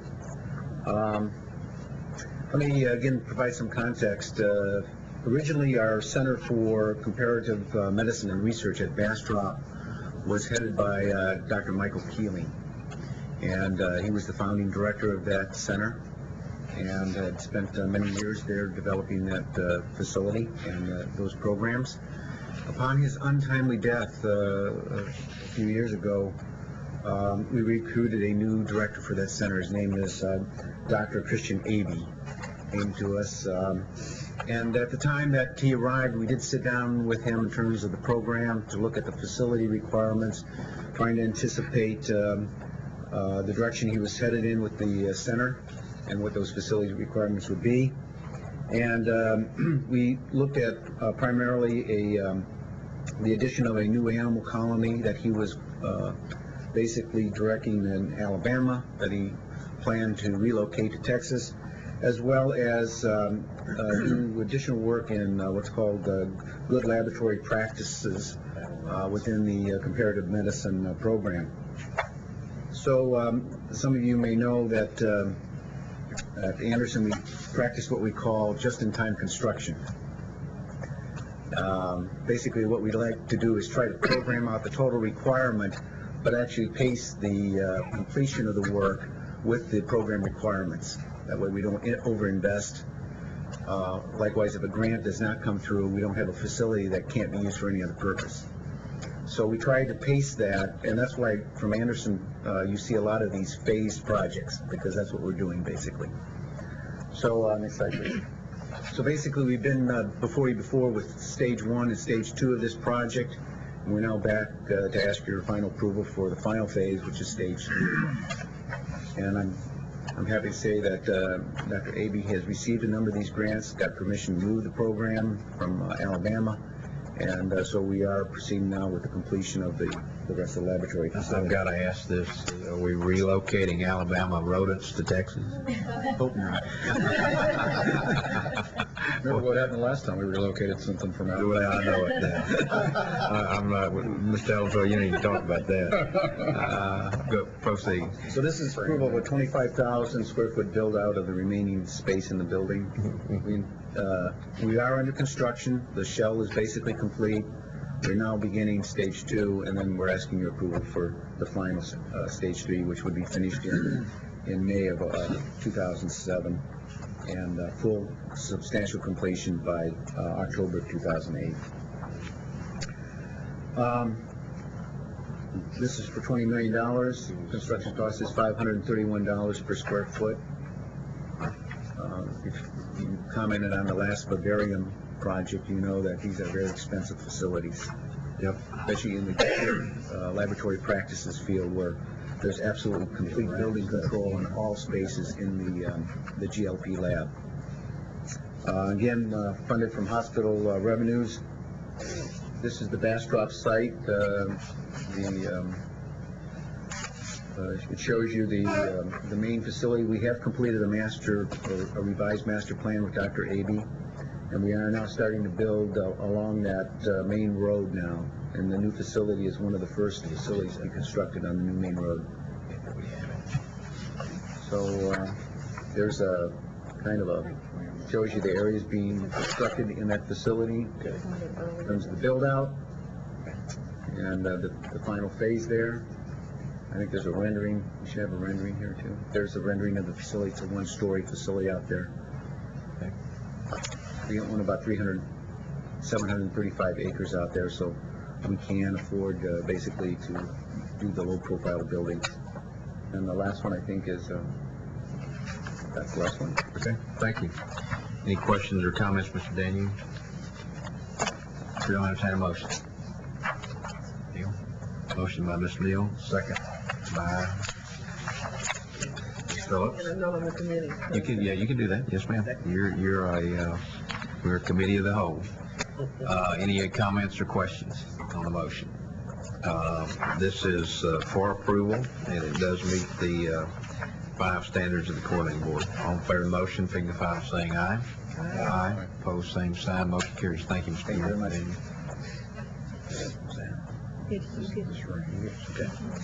Okay. The next project is the University of Houston, Victoria.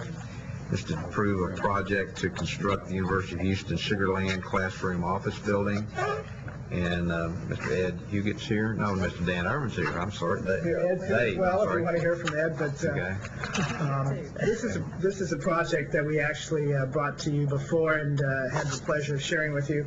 A project that we actually started working on back in 2004, and you approved in fall of 2005.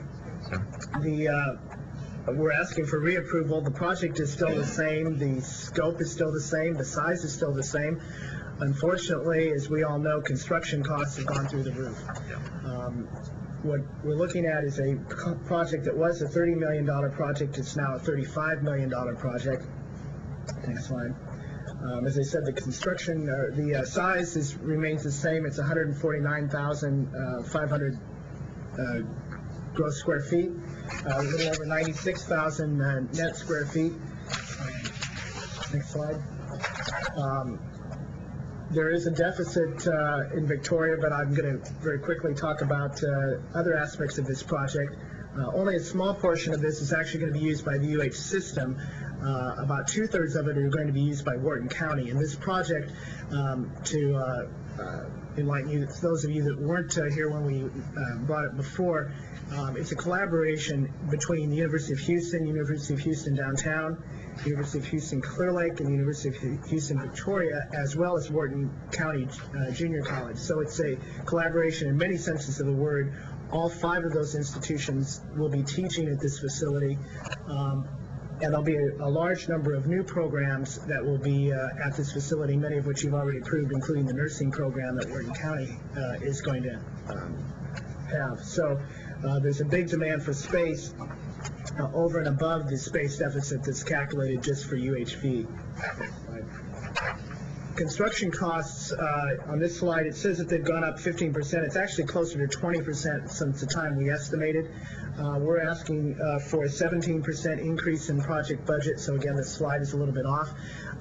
There was some conversation before, I know, about soft costs, and I might note that the soft costs have not gone up. We've held those. The fee has stayed the same, even though the project has grown in size. The entire difference in the cost is all in construction. Next slide. Very quickly, walking through the project, this is the campus at Sugarland. This is the existing building for those of you that have been there, and this is the site that we're talking about now for the new building. Next slide. Again, the existing building at Sugarland, this is the building that we're talking about that we'll be sharing with Wharton County. I might also add that we're doing some joint ventures on this same site with Fort Bend County and the city of Sugarland, so it's a collaboration on many, many levels. We're really very excited about what we're trying to do out there. Next slide. Again, a fairly handsome, straightforward classroom and lab building. It has science and nursing labs as well as a number of classrooms. And I might mention in your information, it gives some utilization figures. The utilization figures that it gives us for the UH Victoria campus doesn't speak to this campus. So I know that it shows very low utilization on the Victoria campus. That's a different kind of animal, and so I might note that this is there's a great need for classrooms here, particularly because we're starting new programs and because Wharton County is going to be closing a facility that they're leasing and joining us. We think that synergy will also lead to a lot of growth between the programs. Again, just some shots. Yeah, with that, I think we're well, I want to commend you on the collaboration. I think that's what we, the commissioner and the board, all is looking for. If we're all about providing services to the citizens of this great state, and it doesn't necessarily have to be just through the institution, but from our municipal partners and school district partners and others that impact the citizens of that local area. So I commend you on that. So do you want to comment on the one issue? Yes, we have this issue comes up in multiple areas. Texas State has the same issue with they have their building up at Williamson County. We're trying to work on a way. Right now, the coordinating board does not get information from the community colleges on their classroom utilization. Right.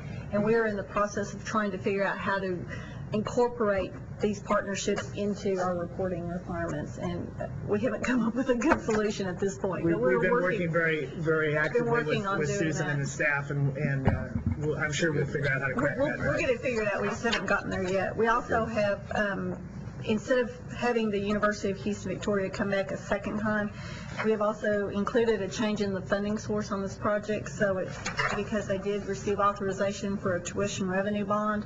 So this will be approval of evaluation. Right. I should have made that point. I appreciate That's all right. it. Thank you.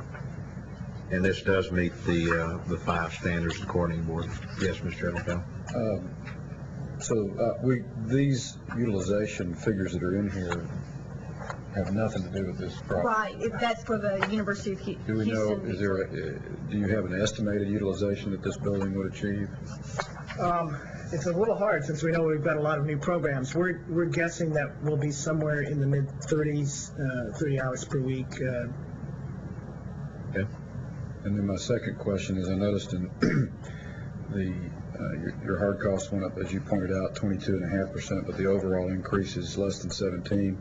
However, you're increasing the contingency significantly on this project. There's a couple of reasons for that.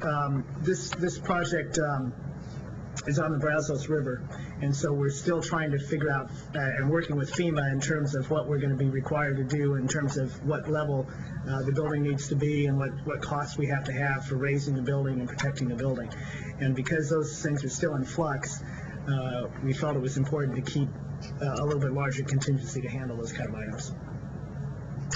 Other comments or questions? Chair, I'll entertain a motion. Ms. Phillips moves and Mr. Ryder seconds. Any other comments or questions? All in favor of the motion signify by saying aye. Aye. Opposed, same sign. Motion carries. Thank you, Mr. Irvin. Okay, next project is Texas Tech University for renovation in addition to the College of Engineering Phase 1. Mike Ellicott. Sir, thank you, sir. Being toward the end, I get to address a fair number of comments made by the board, and I took your comments to heart about this committee reviewing these projects. I can assure you that the Board of Regents Facility Committee does an equally in-depth review of all these projects before you even see them. That's a point well taken, so absolutely. So we're here to discuss a $10 million project to renovate an existing two-story open bay brick block that was a demonstration, petroleum engineering demonstration lab. And what we propose to do is add a second floor, which will contain research labs, and construct two classrooms on the first floor and renovate some other existing space for a student gathering area and an instructional lab. If you can go back 1 second. To address the issue of, as you notice, our classroom utilization is only 33.96 hours, but that's up from 30-point-something hours last year. So it's a trend in the right direction. And what this does, it constructs two larger classrooms, which will allow the College of Engineering to convert 3 or 4 other smaller classrooms into faculty offices or research space. And this gives them 2 classrooms that are more suitable for the size class they need to teach. Okay. This is a rendering of the building. Part of the project is to add windows in this new entrance, because right now, if the picture of that building would be a giant brick block. So we're making it more in tune with the Spanish Renaissance character of our campus. Okay. This is the first floor. That's approximately a 100-seat classroom, tiered floor classroom. This is about a 50-seat distance ed classroom. The necessary circulation space, restrooms and elevators, student gathering space, and a small area for informal gathering. This is renovated space as an instructional lab. The second floor, these are 4 wet labs, 3 chemical and 1 biochemical research labs. These are faculty offices, graduate student offices, and 2 dry labs, computer labs. This space right here is the reason why I am before you today, in that the building does not meet the new construction efficiency rating, and that's because that large mechanical room that primarily services those labs is all part of the new construction, although it actually is HVAC for the whole building. It's oversized because of research labs, and as a result, a disproportionate amount of the new space is in that mechanical lab, driving the efficiency for the new construction part of the program down below the 50% level. And that's noted in the explanation on standard number 3. But that is the issue, and that space doesn't exist now. We're building it on top of that renovated instructional lab to provide the space for the research lab. Okay. The project budget is broken out as shown here. As I told the chair when he was recused, I think Dave Dixon from UT actually did a study a while ago on all of the system construction management costs for the 5 systems in the state. And I have that, and I will send that back out to get it updated. I got it updated last year, and I'll get that to Susan and distribute it. I would ask, though, that we'll be allowed to explain it, because we all approach project management and what we charge a little bit differently. But I think we can explain all those things. Yeah, and for instance, in a prime example of that exception, Mr. Ellicott, is Texas Tech. Mr. Ellicott and the policymakers there have instituted a program where they put a certain percentage into of each facility goes into exterior campus art, and obviously if you're looking at Texas Tech in terms of the Spanish Renaissance architecture, that also adds a different feature than, say, some of the other campuses, and everybody's got some unique things like that, and so we need to be careful that, you know, one size doesn't necessarily fit all, but there are ranges, and I think that information might be very helpful, and I know Susan would welcome that information. So, and the numbers are fairly close, but what's in there is a little bit different. Right. And as Mr. Adams said, we have 1% for public art, 1% for landscape enhancements. Right. And I guess I polled the delegation back here, and we would like to talk about professional services, because in addition to design, we've got materials testing, we've got geotech, you know, the soil studies, surveying, test, adjust, and balancing. We commission, formally test our buildings before we put them into service. So there's a lot in that professional services besides just pure design.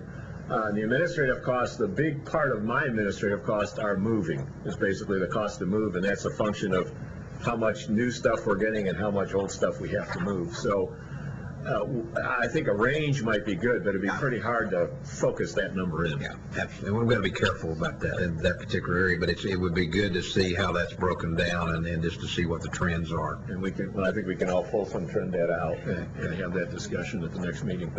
Okay. So that was the budget. Our schedule is we're about done with construction documents. We want to start in July of 2007 and be done a year from now. And I forgot one other item on construction services in our budget. We had to relocate a small laboratory, really shop lab for engineering technology out of that building and into another building. So that $200,000 actually renovated space in a different building. And that was managed through the physical plant, not actually part of our construction. That's what that construction services. Mike, before you leave that one, your figure and ours don't match. You have 1,200,000. Ours has 1,043,000. Where's the difference? In the professional services? Yeah. That is the latest number. It could be we've negotiated a commissioning contract or something in there. And what I think they did is that his slide adds these two line items together. Which two? Oh, other professional, I'm sorry, yes, sir, it does. There it is. Yeah, we just lumped the professional fees to keep the font big enough to read. Yes, ma'am. Okay. That's our schedule. One of the things the board asked me to do is to display a coordinating board criteria, so we included this slide in there luckily, and the issue was it did not meet. The new construction lab was 45%, I think you guys figured, and that's because of that large mechanical room. So we would ask that the committee approve this project, and Susan and I have talked about, and the problem came about because the current coordinating board rules require us to calculate the efficiency of the repair and renovation is one number, and the efficiency of the new construction is another number. And if the project, if you're building new in one place and renovating another, that works, but in this case, it's all one facility, and I think that's the anomaly that created it. Okay. So we asked maybe take a look at that. There's a better way to word that. Good. We'll look at that. Any questions or comments, Mr. Ellicott? This does meet 4 of the 5 standards of the board. Standard 3, again, as you heard the explanation and you see the comments as to why it does not meet part of that standard. It meets part of it, but part of it does not. Any other comments or questions? Chair will entertain a motion. Ms. Neal makes a motion. Mr. Foster seconds. Any other comments or discussion? All in favor of the motion signify by saying aye. Aye. Opposed, same sign. Motion carries. Mr. Ellicott, I want to commend you again. You have provided leadership among your peers, and I know Mr. Lassen, who's from UT Tyler, will find that quickly, and we just appreciate what you do and how you support the coordinating board and staff and what's happening at Texas Tech University. Thank you. Okay. Our next item is actually was on the agenda and was posted as a project from Texas Tech University Health Science Center to construct Amarillo Research Facility. Since that time, the 2006 space model has become available, which changed the Texas Tech University Health Science Center from a surplus to a space deficit. Approval of this project was moved from the committee approval to the commissioner approval, allowing the project to go ahead and be approved. So we do not have to consider that. Okay, the next item is Sam Houston State University to construct the academic building 5. Peter Graves is here from the Texas State University system. Mr. Graves. Good morning. Morning. This is Academic Building 5. This is the university's top priority. And the story at Sam Houston is, as it has been for the last few years, explosive growth. As we get the next slide, we've had an enrollment increase of 4,000 students in the past 5 years. This gives the university one of the in percentage terms, one of the largest percentage increases in its enrollment over that time period. To keep up with those students, the faculty has increased by 150 members during that 5-year period. As you can imagine, these people are scattered all over the campus, and they are, many of them are in converted, outdated dorms, which gives them, some of them, the advantage of having their own restroom. But other than that, there aren't many advantages to that for the campus. The other prime moving factor for this particular project is to provide a home for the recently created College of Humanities and Social Sciences, which has been created within the last couple of years. Currently, the administration and many of the faculty for that college are in temporary quarters that are scheduled for demolition, and many of the other members of the faculty of that college are again scattered throughout the campus. It's a little bit difficult to see, but just above and slightly to the right of the center of that diagram there, you see the initials AB5, the initials AB and the number 5. That's where this building will be located on campus. It is near the the south end of the campus mall. It's in a very central location. It is, the current site is a parking lot, and that will be converted to this particular use. This is the general site plan. Avenue I is at the bottom of that picture. That will be the street that is the primary location of this particular building. On the next slide, I'm going to go through some floor elevations here. This is a partial basement. There's an 18-foot change in elevation over this particular site. So we're taking advantage of that by building a partial basement that's going to house some mechanical rooms. It's going to also house a couple of large theater-style classrooms that don't require windows. This will also house a faculty training center that the university wants to try to pull together and centralize. This is the first level, which houses 4 120-seat classrooms, some informal meeting areas there in the middle.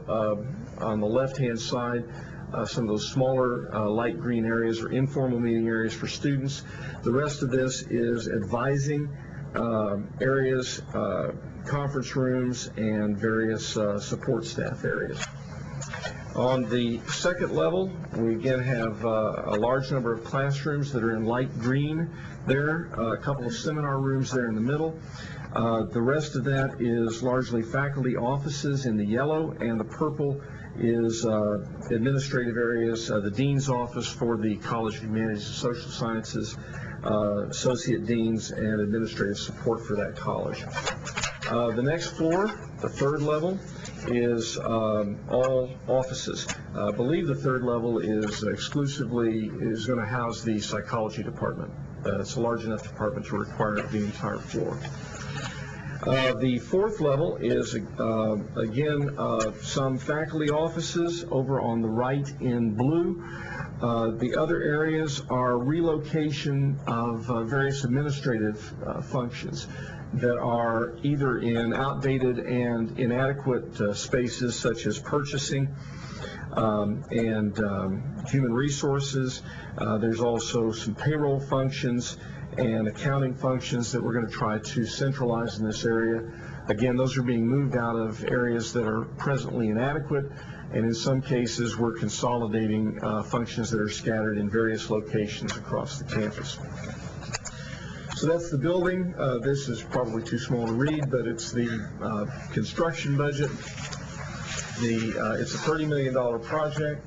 The construction budget, building and site, is just under $25 million. The rest of that is in soft costs.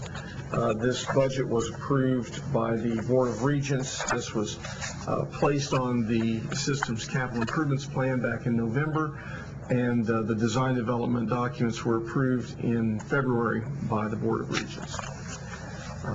Some numbers on efficiency. The total building efficiency is 60%. And then finally, a slide which shows you the elevation. This is the view from the campus mall for this building. Okay. Ms. Brown, you want to make some comments about the recommendation? Yes, the recommendation includes a plan to address some of their critical deferred maintenance, and they have submitted a written plan to the staff that talks about, and the Board of Regents has already authorized funding to complete those projects, so we feel like that would take care of their critical deferred maintenance.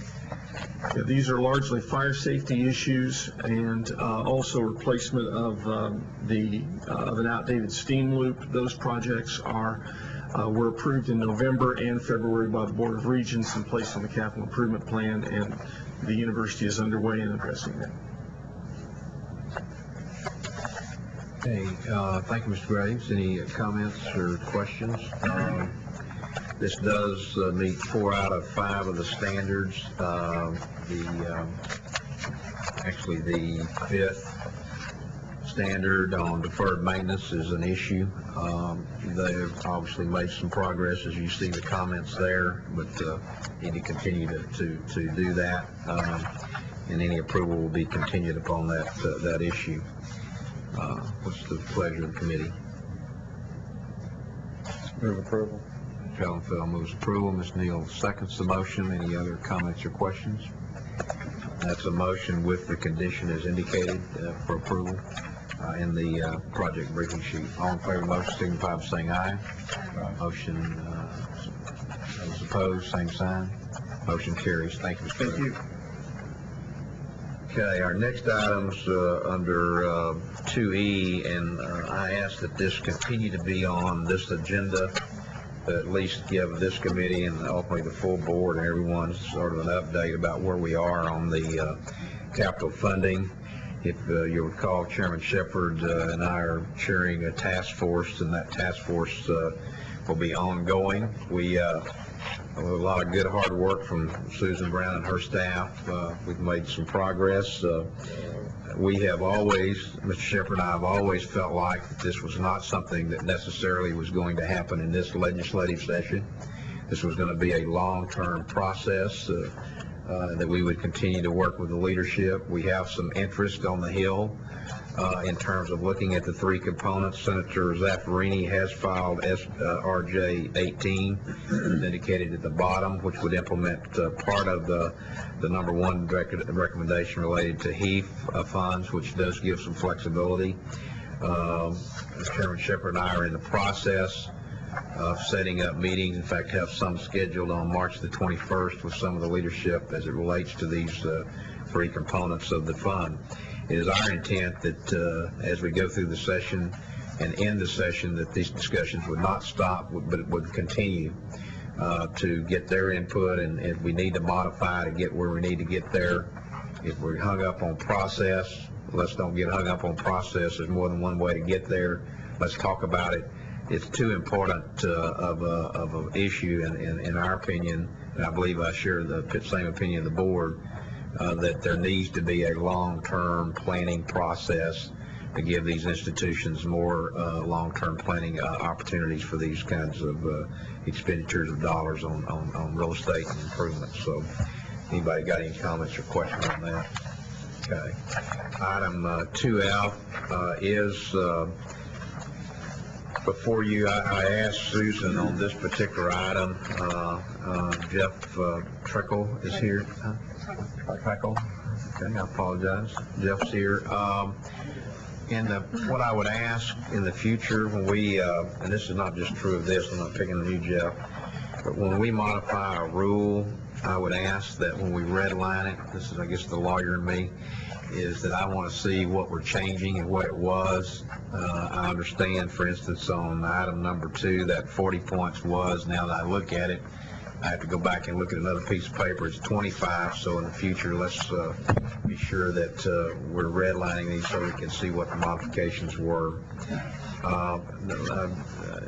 Jeff, you want to make some comments about where we are and what you're presenting? Sure, thank you. Okay. First, before I start, I'd like to mention the book that y'all all received. It's the TRD report. Right. For 2006. This came out of the third special session. These were vetted through what was then a very quick, but I think ended up being a very comprehensive criteria review. But as you see, the modifications that are being suggested are really not that of a great magnitude. These are with input from a committee. Jeff, who was on that committee in terms of looking at these changes? You want to explain that?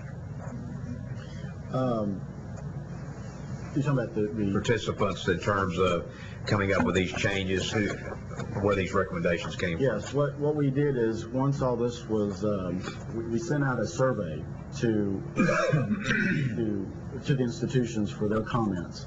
We received all those back, and with comments from CV staff and also from other interested parties, is what came up with the document you have in front of you with the changes.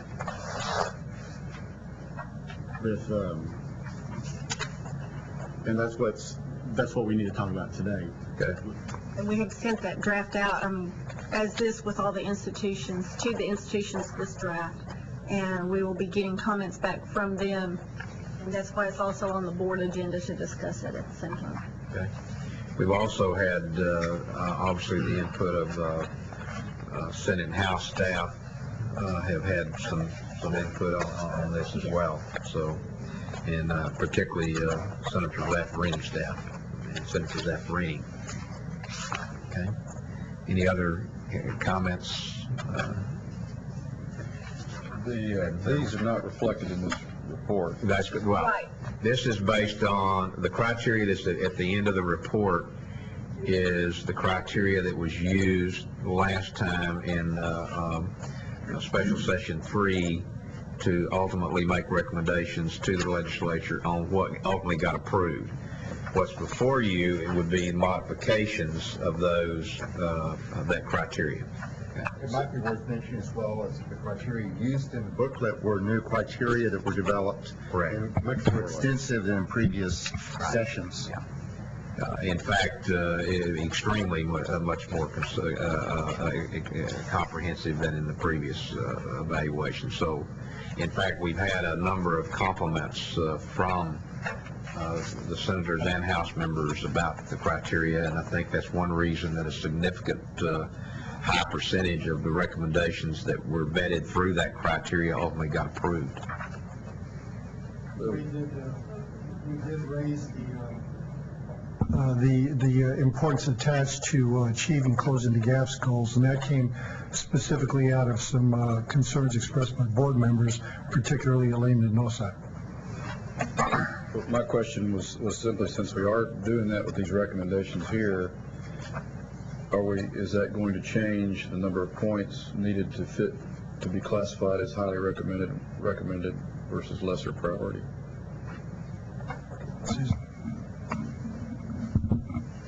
That would depend. When we bring forward the projects, one of the main comments that we had is that because of the quick turnaround time that we had during the special session, the institutions did not have access to the criteria because we were in the process of developing it.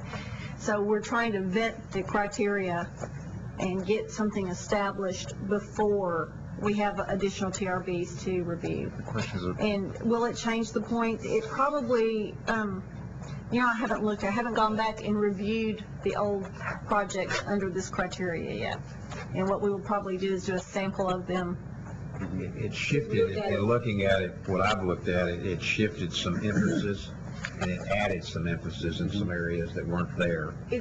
It may be a little hard to tell. One of the main things that we have done is we separated out new and repair and renovation into two different criteria, because looking at deferred maintenance for a new construction is not, doesn't make as much sense as looking at deferred maintenance for repair and renovation projects. So we took the single criteria and we separated it out into two different types of criteria to have a better handle on what is actually going on and what would fit for different types of projects. So we will have to do that, looking at the different criteria, and that's one of the things that we can do. the shift in emphasis, and it makes a lot of sense to me. But if the thresholds stay the same, it would, I would assume, have the effect of moving more projects into the highly recommended. It might do that. These projects have already been authorized, so it would be a moving forward type project thing, so that everybody's on the same playing field now, based on that. What we're considering here would be related to future projects, not current. We can go back. Those have already been. And there are some bills pending as we speak that are additional TRBs over and above what's approved in the book. And there will be more, I'm sure, before we're all set. They'll figure out some ways to get it in, even though the filing deadline's passed. I don't know if that means anything anymore. But go ahead. And you may already know this, but in the book that you have on page 123 is the old criteria, just in case people didn't see that yet. But I did want to mention some of the comments that we did receive during the survey and from just staff looking at this is institutions wanted to be notified in advance of this criteria. We all knew that. That was one of the top items that came out. There was concerns of subjectivity and how the points would be awarded in some of these criteria. There was concern about the weight factors were imbalanced. There was much agreement and much disagreement between the categories that were used in the criteria, just all over the board, because we did a survey and it was fairly thick, and we summarized them all to see what all. We can send that to you, but it's, as Jeff said, it's very thick and they kind of range all over the board. If somebody wants that, so indicate, but I got enough paper as it is. That's why we didn't send it out. There was concerns of how the criteria would be used with the different mix of the institutions, research institutions, health-related, and academic. Right. And then a matching funds threshold could be a burden for some of the small institutions. And then RS means data was not adequate for the cost criteria. So as a result, we did take all that, and you see the revisions in the book today. Some of the major changes have been to separate the criteria, and this was mentioned, but from new construction and the repair and renovation. And there is some overlap, but we are going to separate, looking at separating those types of projects. The maximum points increased with closing the gaps criteria, as mentioned. There's a greater stratification of the points in certain criteria. Many of the items had 0, 5, and 10 points, I mean, just 5 or 10 points. And so there was a great comment on we needed a different levels of points on that. So you'll see some that says 2, 4, 6, 8, 10, or stuff like that. A greater range of percent levels within the measures. Sometimes we had measures that was 50% or lower or beyond. We've changed that in some of those where there's 10 to 25. And then we are looking at the construction cost index using the engineering news record rather than the RS means. Let me ask this, Susan or Jeff, have you taken what you're proposing here and gone back and applied it to the TRBs that came out of the last session to see what impact, if any, that would have had? We haven't done that yet. And I would that's one of the suggest things that we do gonna- that. I would suggest we do that. We'll probably do that on a sample of those. Yeah. And as far as maybe between now and the board meetings, because you'll, can assure you, you'll get asked that question again. And I think that would be helpful for the institutions to do the same thing, to take this criteria and see how it impacts them. I noticed in my comments here, Susan, this is being here for approval, but it's also going to ultimately go to the board. And we have this posted, and are we asking for comment from this? Yes, we are. We had sent it out to all of the institutions. Well, we sent them the link to the board materials for this to get their comments on it. I think we need to be sure that happens, and I would encourage the institutions to really take a hard look at that.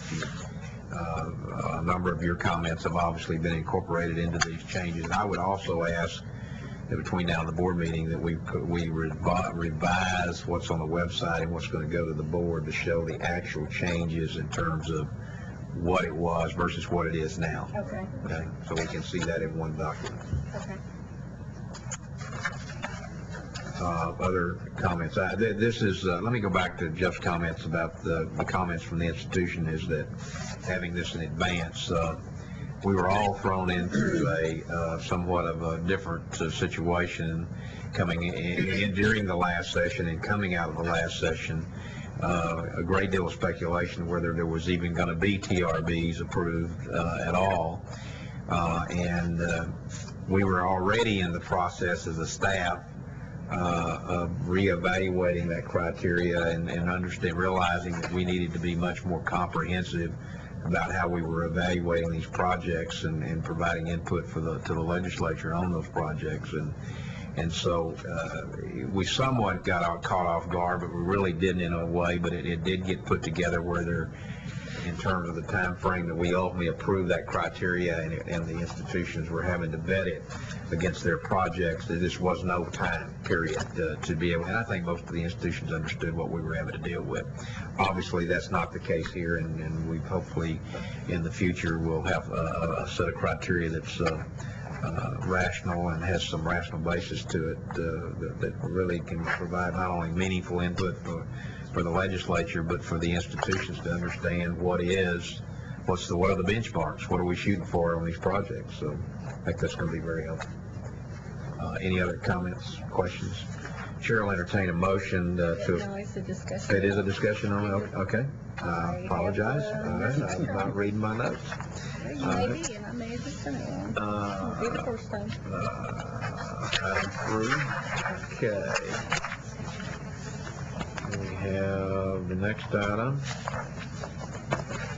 is closing the gaps, methodology for developing targets and where students can be expected.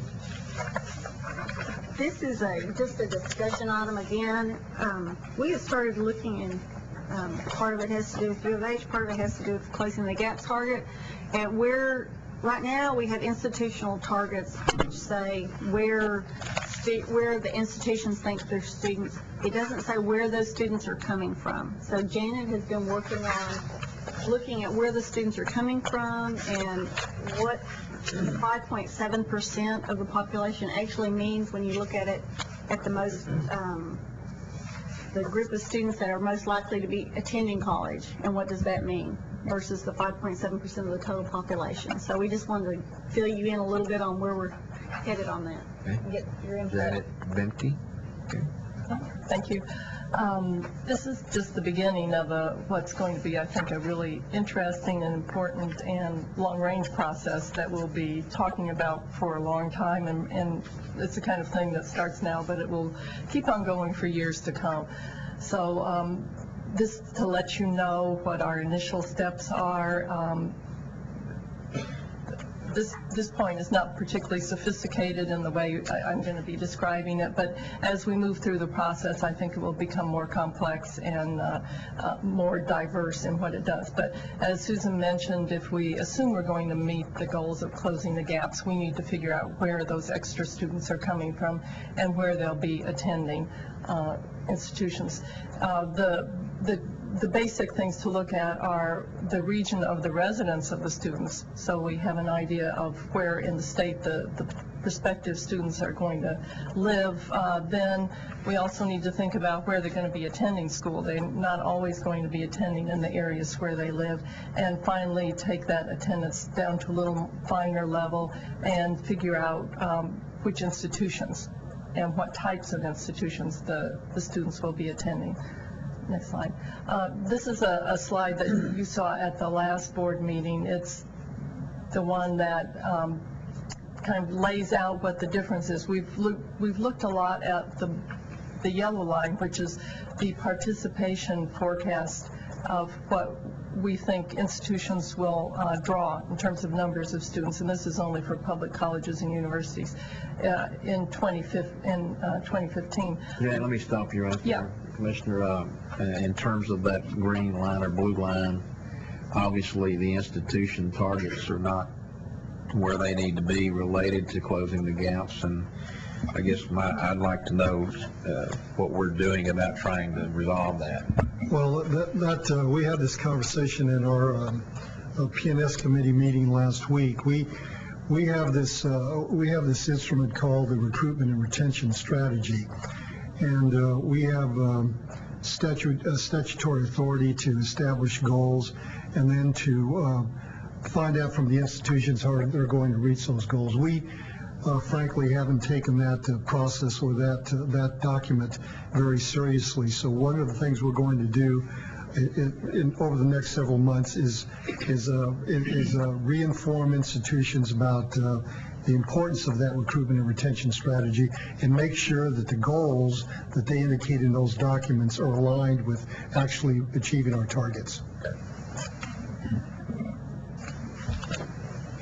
Yes, as you mentioned, the green line is what the institutions say they're going to be achieving in terms of enrollments. And obviously, if the institutions aren't at that red line, we won't get there. That's right. That's exactly right. So what we're doing with this process is to help figure out where those students should be coming from and which institutions that are projecting the green line that's probably lower than they should be if we're going to meet our goals, how we will get to the red line up there. You can understand that for some areas of the state where you may have a community college in an area that has very low growth, it's not going to be able to grow very much.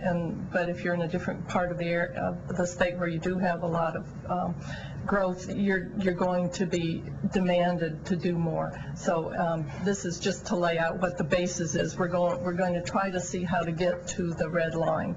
I would think, particularly at community college level, and I see this in the Dallas-Fort Worth area where Tarrant County Community College and Dallas are expanding campuses.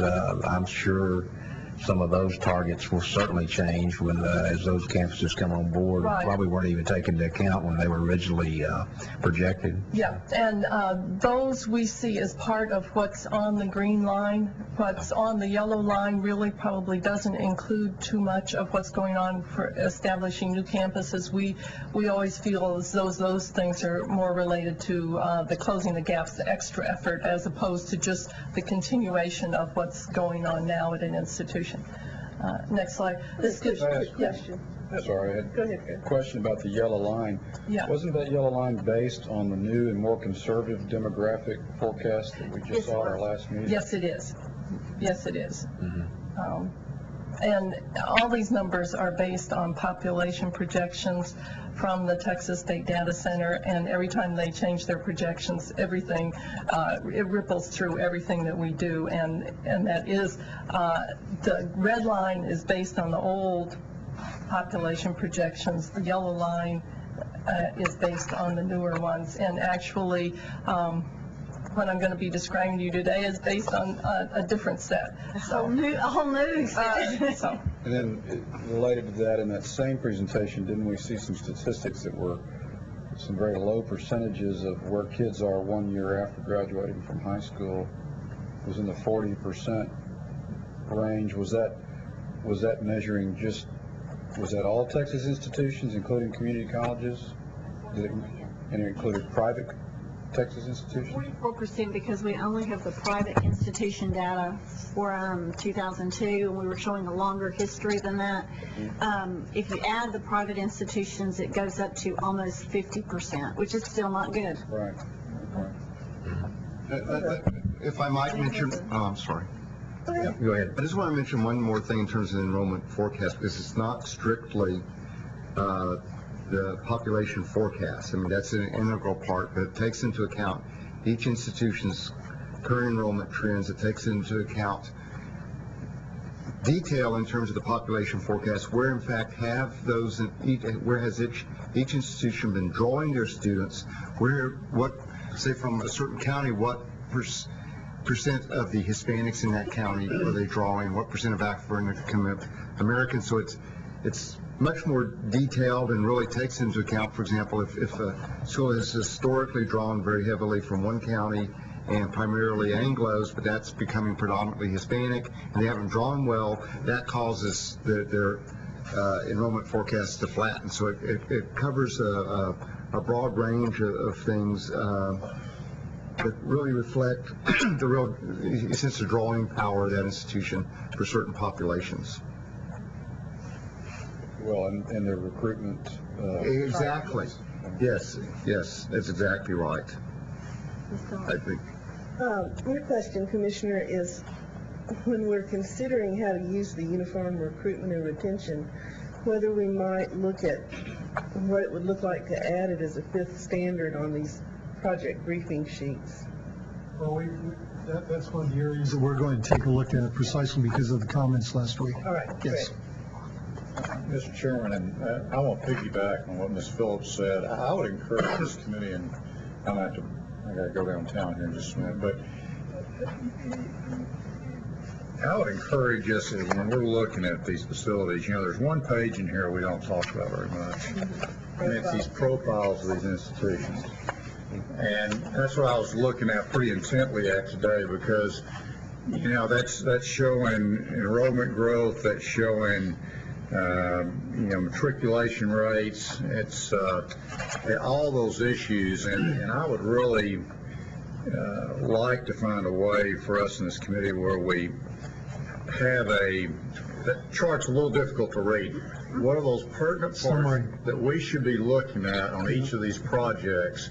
Because that really then gets us focused on, is this project going to get us to that next stage of this institution in closing the gaps? That's a good point. Good point. And it's great data. It's a lot of data in trying to pull out what's the most important, because all we really discuss is a very subjective evaluation from the staff. I'm not saying that's wrong, but for the board to say it's meeting P&S or it's meeting research or some other area, I'd like to see us dig a little bit deeper in this committee to really look at the profile of each of those respective institutions. And all of these measures that you see on this profile come directly out of the accountability system. Right. These are the key measures from the accountability system. Mm-hmm. So how we bring that where we can look at it in a quick fashion and each meeting, I think, would be very helpful. And I couldn't agree with you and Ms. Phillips more. One of the discussions that Bob and I know the commissioner hears this frequently is we talk about closing the gaps and the participation success and so forth, but what are the incentives for institutions to do that, or some disincentives? Obviously, if we're looking at these institutions on utilization of space, and some issues that we're concerned about, then we need to start putting some hammers with that. And so that's a point well taken. And we need to tie it back into our accountability system to make it even more meaningful. And I'd like to point out that we're also including the key measures with the program requests as well. So you'll see we made that'll be facilities. Those will be there as well, so you'll see them in everything being requested. Yeah. That's great. That's good. One question, are there any points awarded for aspirations and outreach, or only for what's already measurable? In the new criteria, and actually in the criteria we looked at what type of increase they had, and we also looked at, because an institution is already at 95%, just as an example, 95% Hispanic, you're not going to expect them to be at 100% Hispanic enrollment. In fact, that's not something we would really want. Right. So we actually split those points out into two different. We looked at how much they had increased, and we also looked at overall how diverse the institution was. And so we gave them points based on both of those, kind of as in a sliding scale type balance. Yeah. I was thinking about U of H's proposal today. If they had a study that shows that students who reside on campus are more likely to graduate, there's a lot of... That's a factor that, maybe deserves a point or so in there. Maybe we ought to try to have some way to... Those points are actually part of the how does this project, for the TRB criteria, they would be awarded points on how is this project going to affect closing the gaps. And that is part of the criteria. Okay. So they would just have gotten in general, some that would have given them some... Okay, right now, great. Tuition revenue bonds don't generally go for auxiliary items. And they just don't. Okay. They go for... It kind of raised the idea, though, as we look at the TRB point system, why we don't use a similar scoring system for our review and approval. We could look at that. Go to that using our criteria, the criteria review that you're about to... And we could look at that once we get all the comments and that sort of thing kind of worked out. I think we didn't want to go to it because it was developed over... I'm not trying to put the cart before the horse. I'm just we wanted to I think Lynn's question kind of... And that's a good idea. Points that out. And we can do that. Okay. Because that as opposed to some subjective that, hey, it's addressing closing the gaps. You really actually got some criteria that you're measuring those, whether it's the programs or it's the facilities against. So I think that's a grand idea.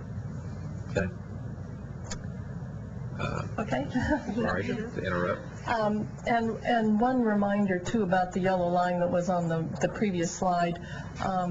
The last 3 years on which a good portion of the weight of the participation forecast is based, we've really had kind of stable enrollments at the institutions. So that's another thing that's brought that line down quite a bit. The previous enrollment forecast or participation forecast showed a higher trend because it was based on 3 years of rather substantial growth.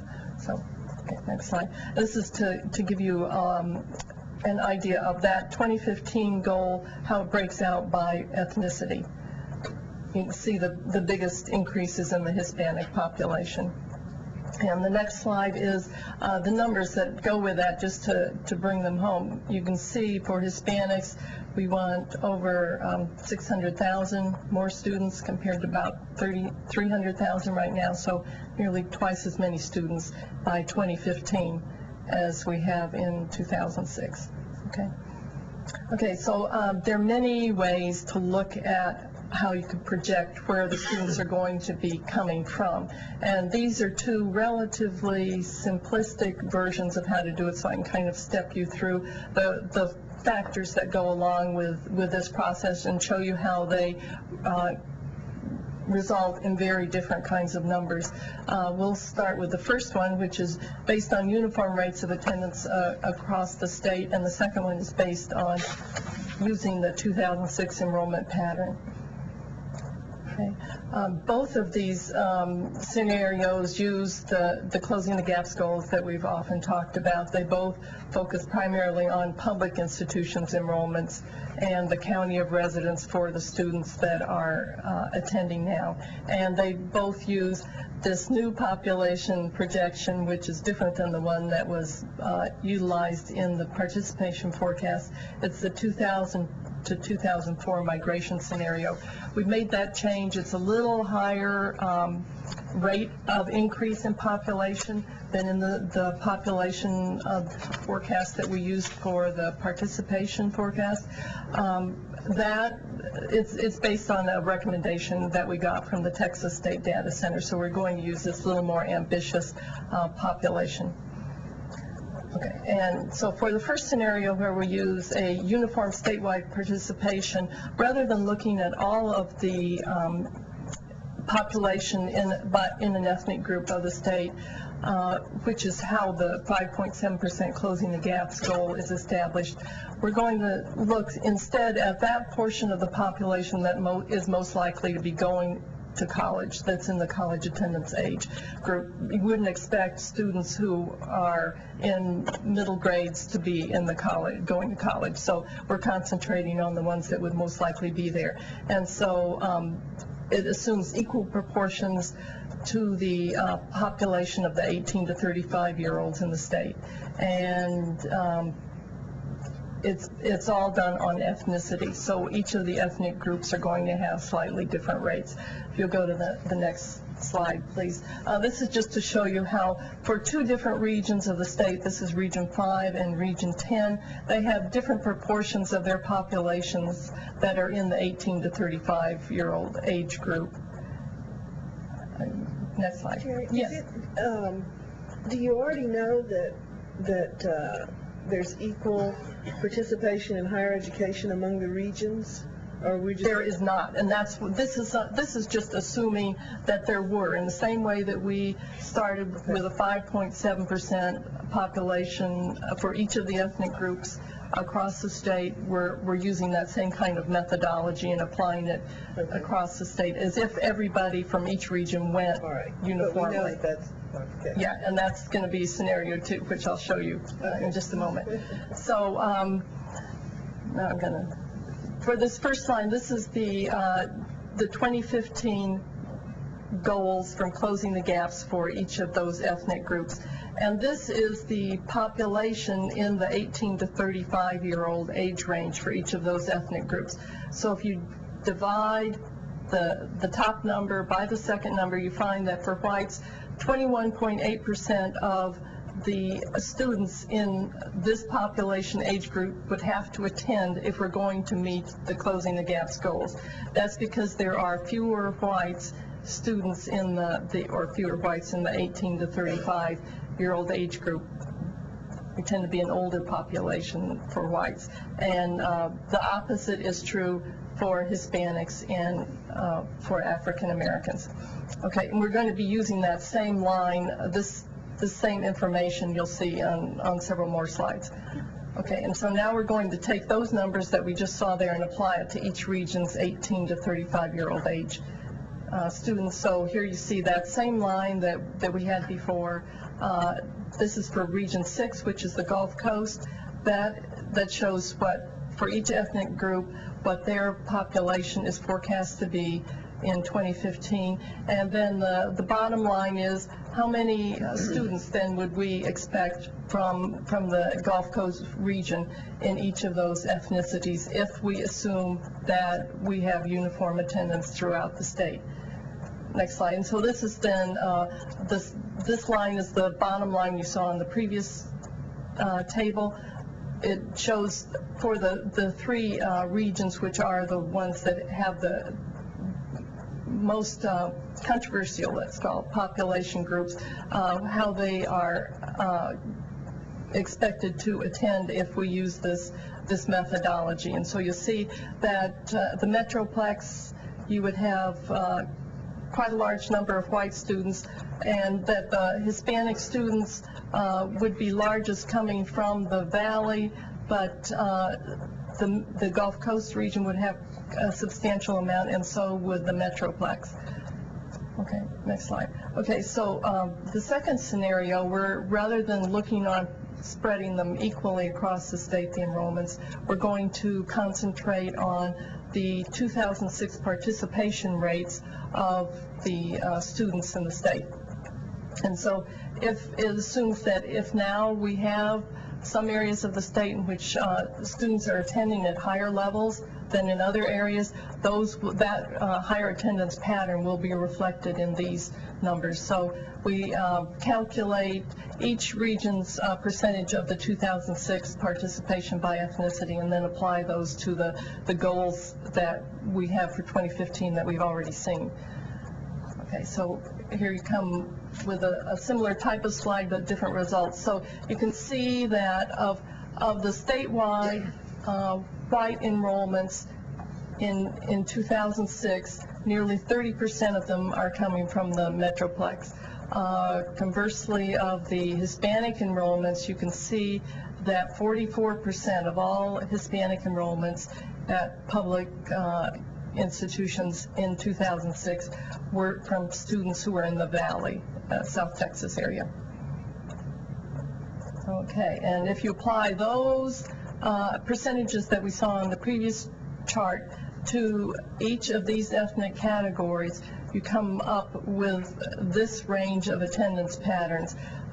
You can see that rather than Hispanics attending kind of relatively uniformly, you would, because 44% of them were coming from South Texas, and this is the fastest growing group, you see that the number of Hispanics coming from South Texas is expected to be really, really large.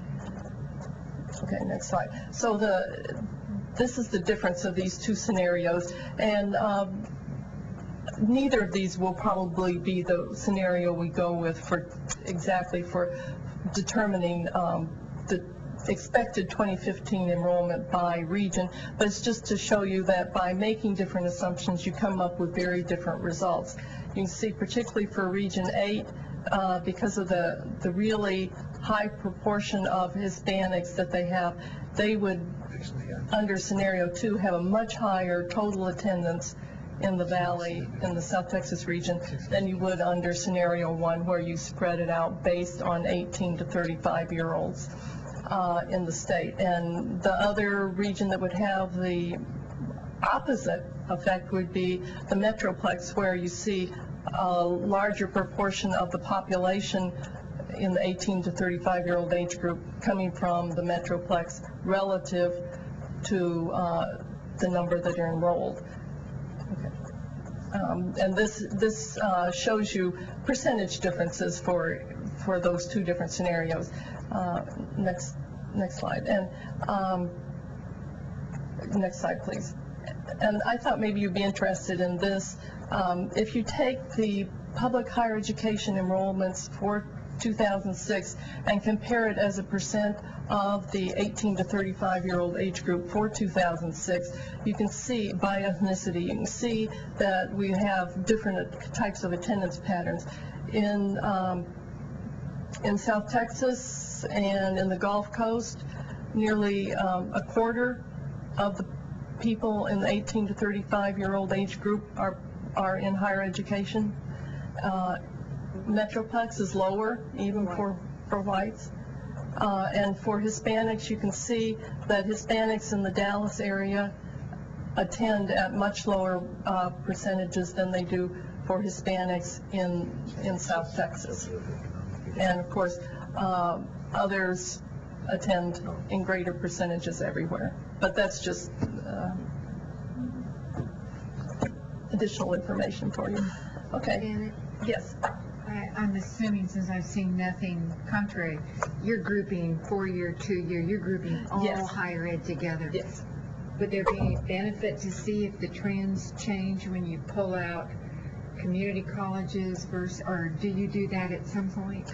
Well, actually, we've started the process. We really need to kind of decide exactly how we want to determine these things, but I have gone through and applied the 2006 percentages to both of these scenarios just to see how it would work out.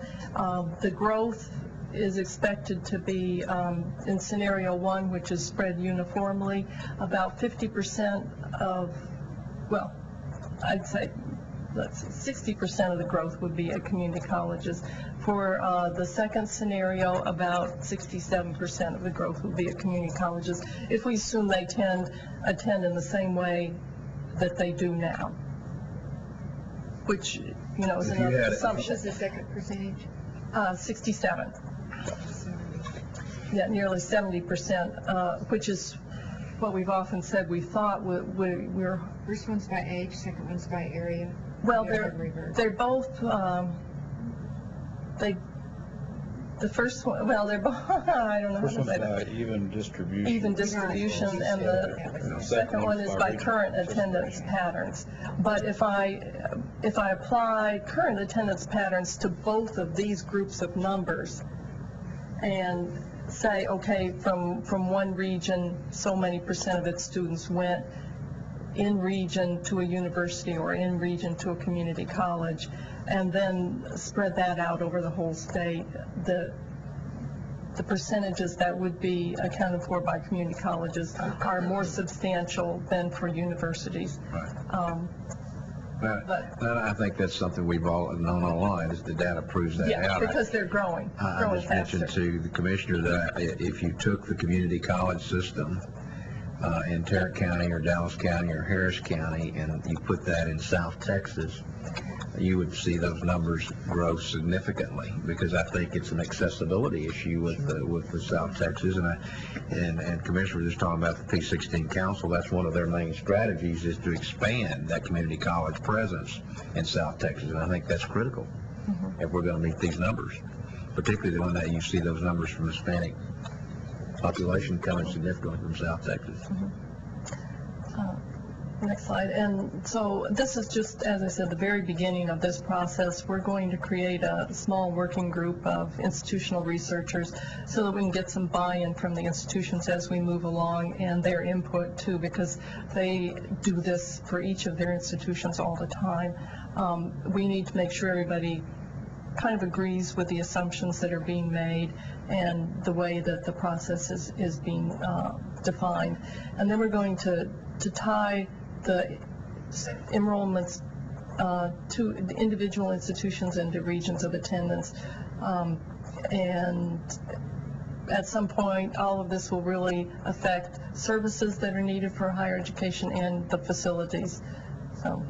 Yeah, well, I think that last item there, and of course is the critical thing, is that And this goes back, Commissioner, to the think tank issue that we're talking about internally here with the Houston Foundation. And this is the very thing that we talk about, developing a strategy, which we did in 2000 of closing the gaps, but and we got off to a good start, and we've hit a plateau, and what do we need to do? We take that data, how do we use that data to turn it into something that's meaningful, that changes those numbers, and what kind of strategies do we need to be using to do that? So in fact, David and I talked about this very issue this morning. If you look at the formulas, they're fueled primarily by contact hours and enrollment growth.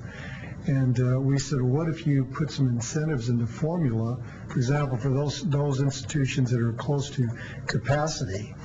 What if you said that part of the formula will be the results that you have with build some performance and incentive measures to encourage institutions to do better with the students that they have?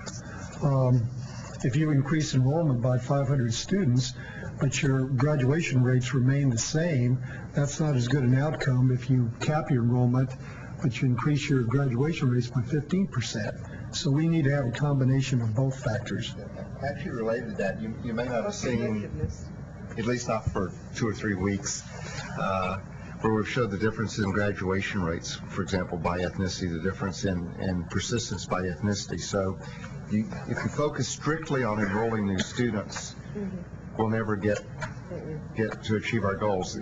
When you keep those students in school, help them be more successful, the participation rate, in fact, goes up as well, because they're staying in school longer, they're achieving, and we always have to remind ourselves that that's the case, because we don't have the same sort of throughput with all populations, and that's, if you just think of it from an efficiency and effectiveness standpoint, we're not as efficient, as effective as we should be with all populations.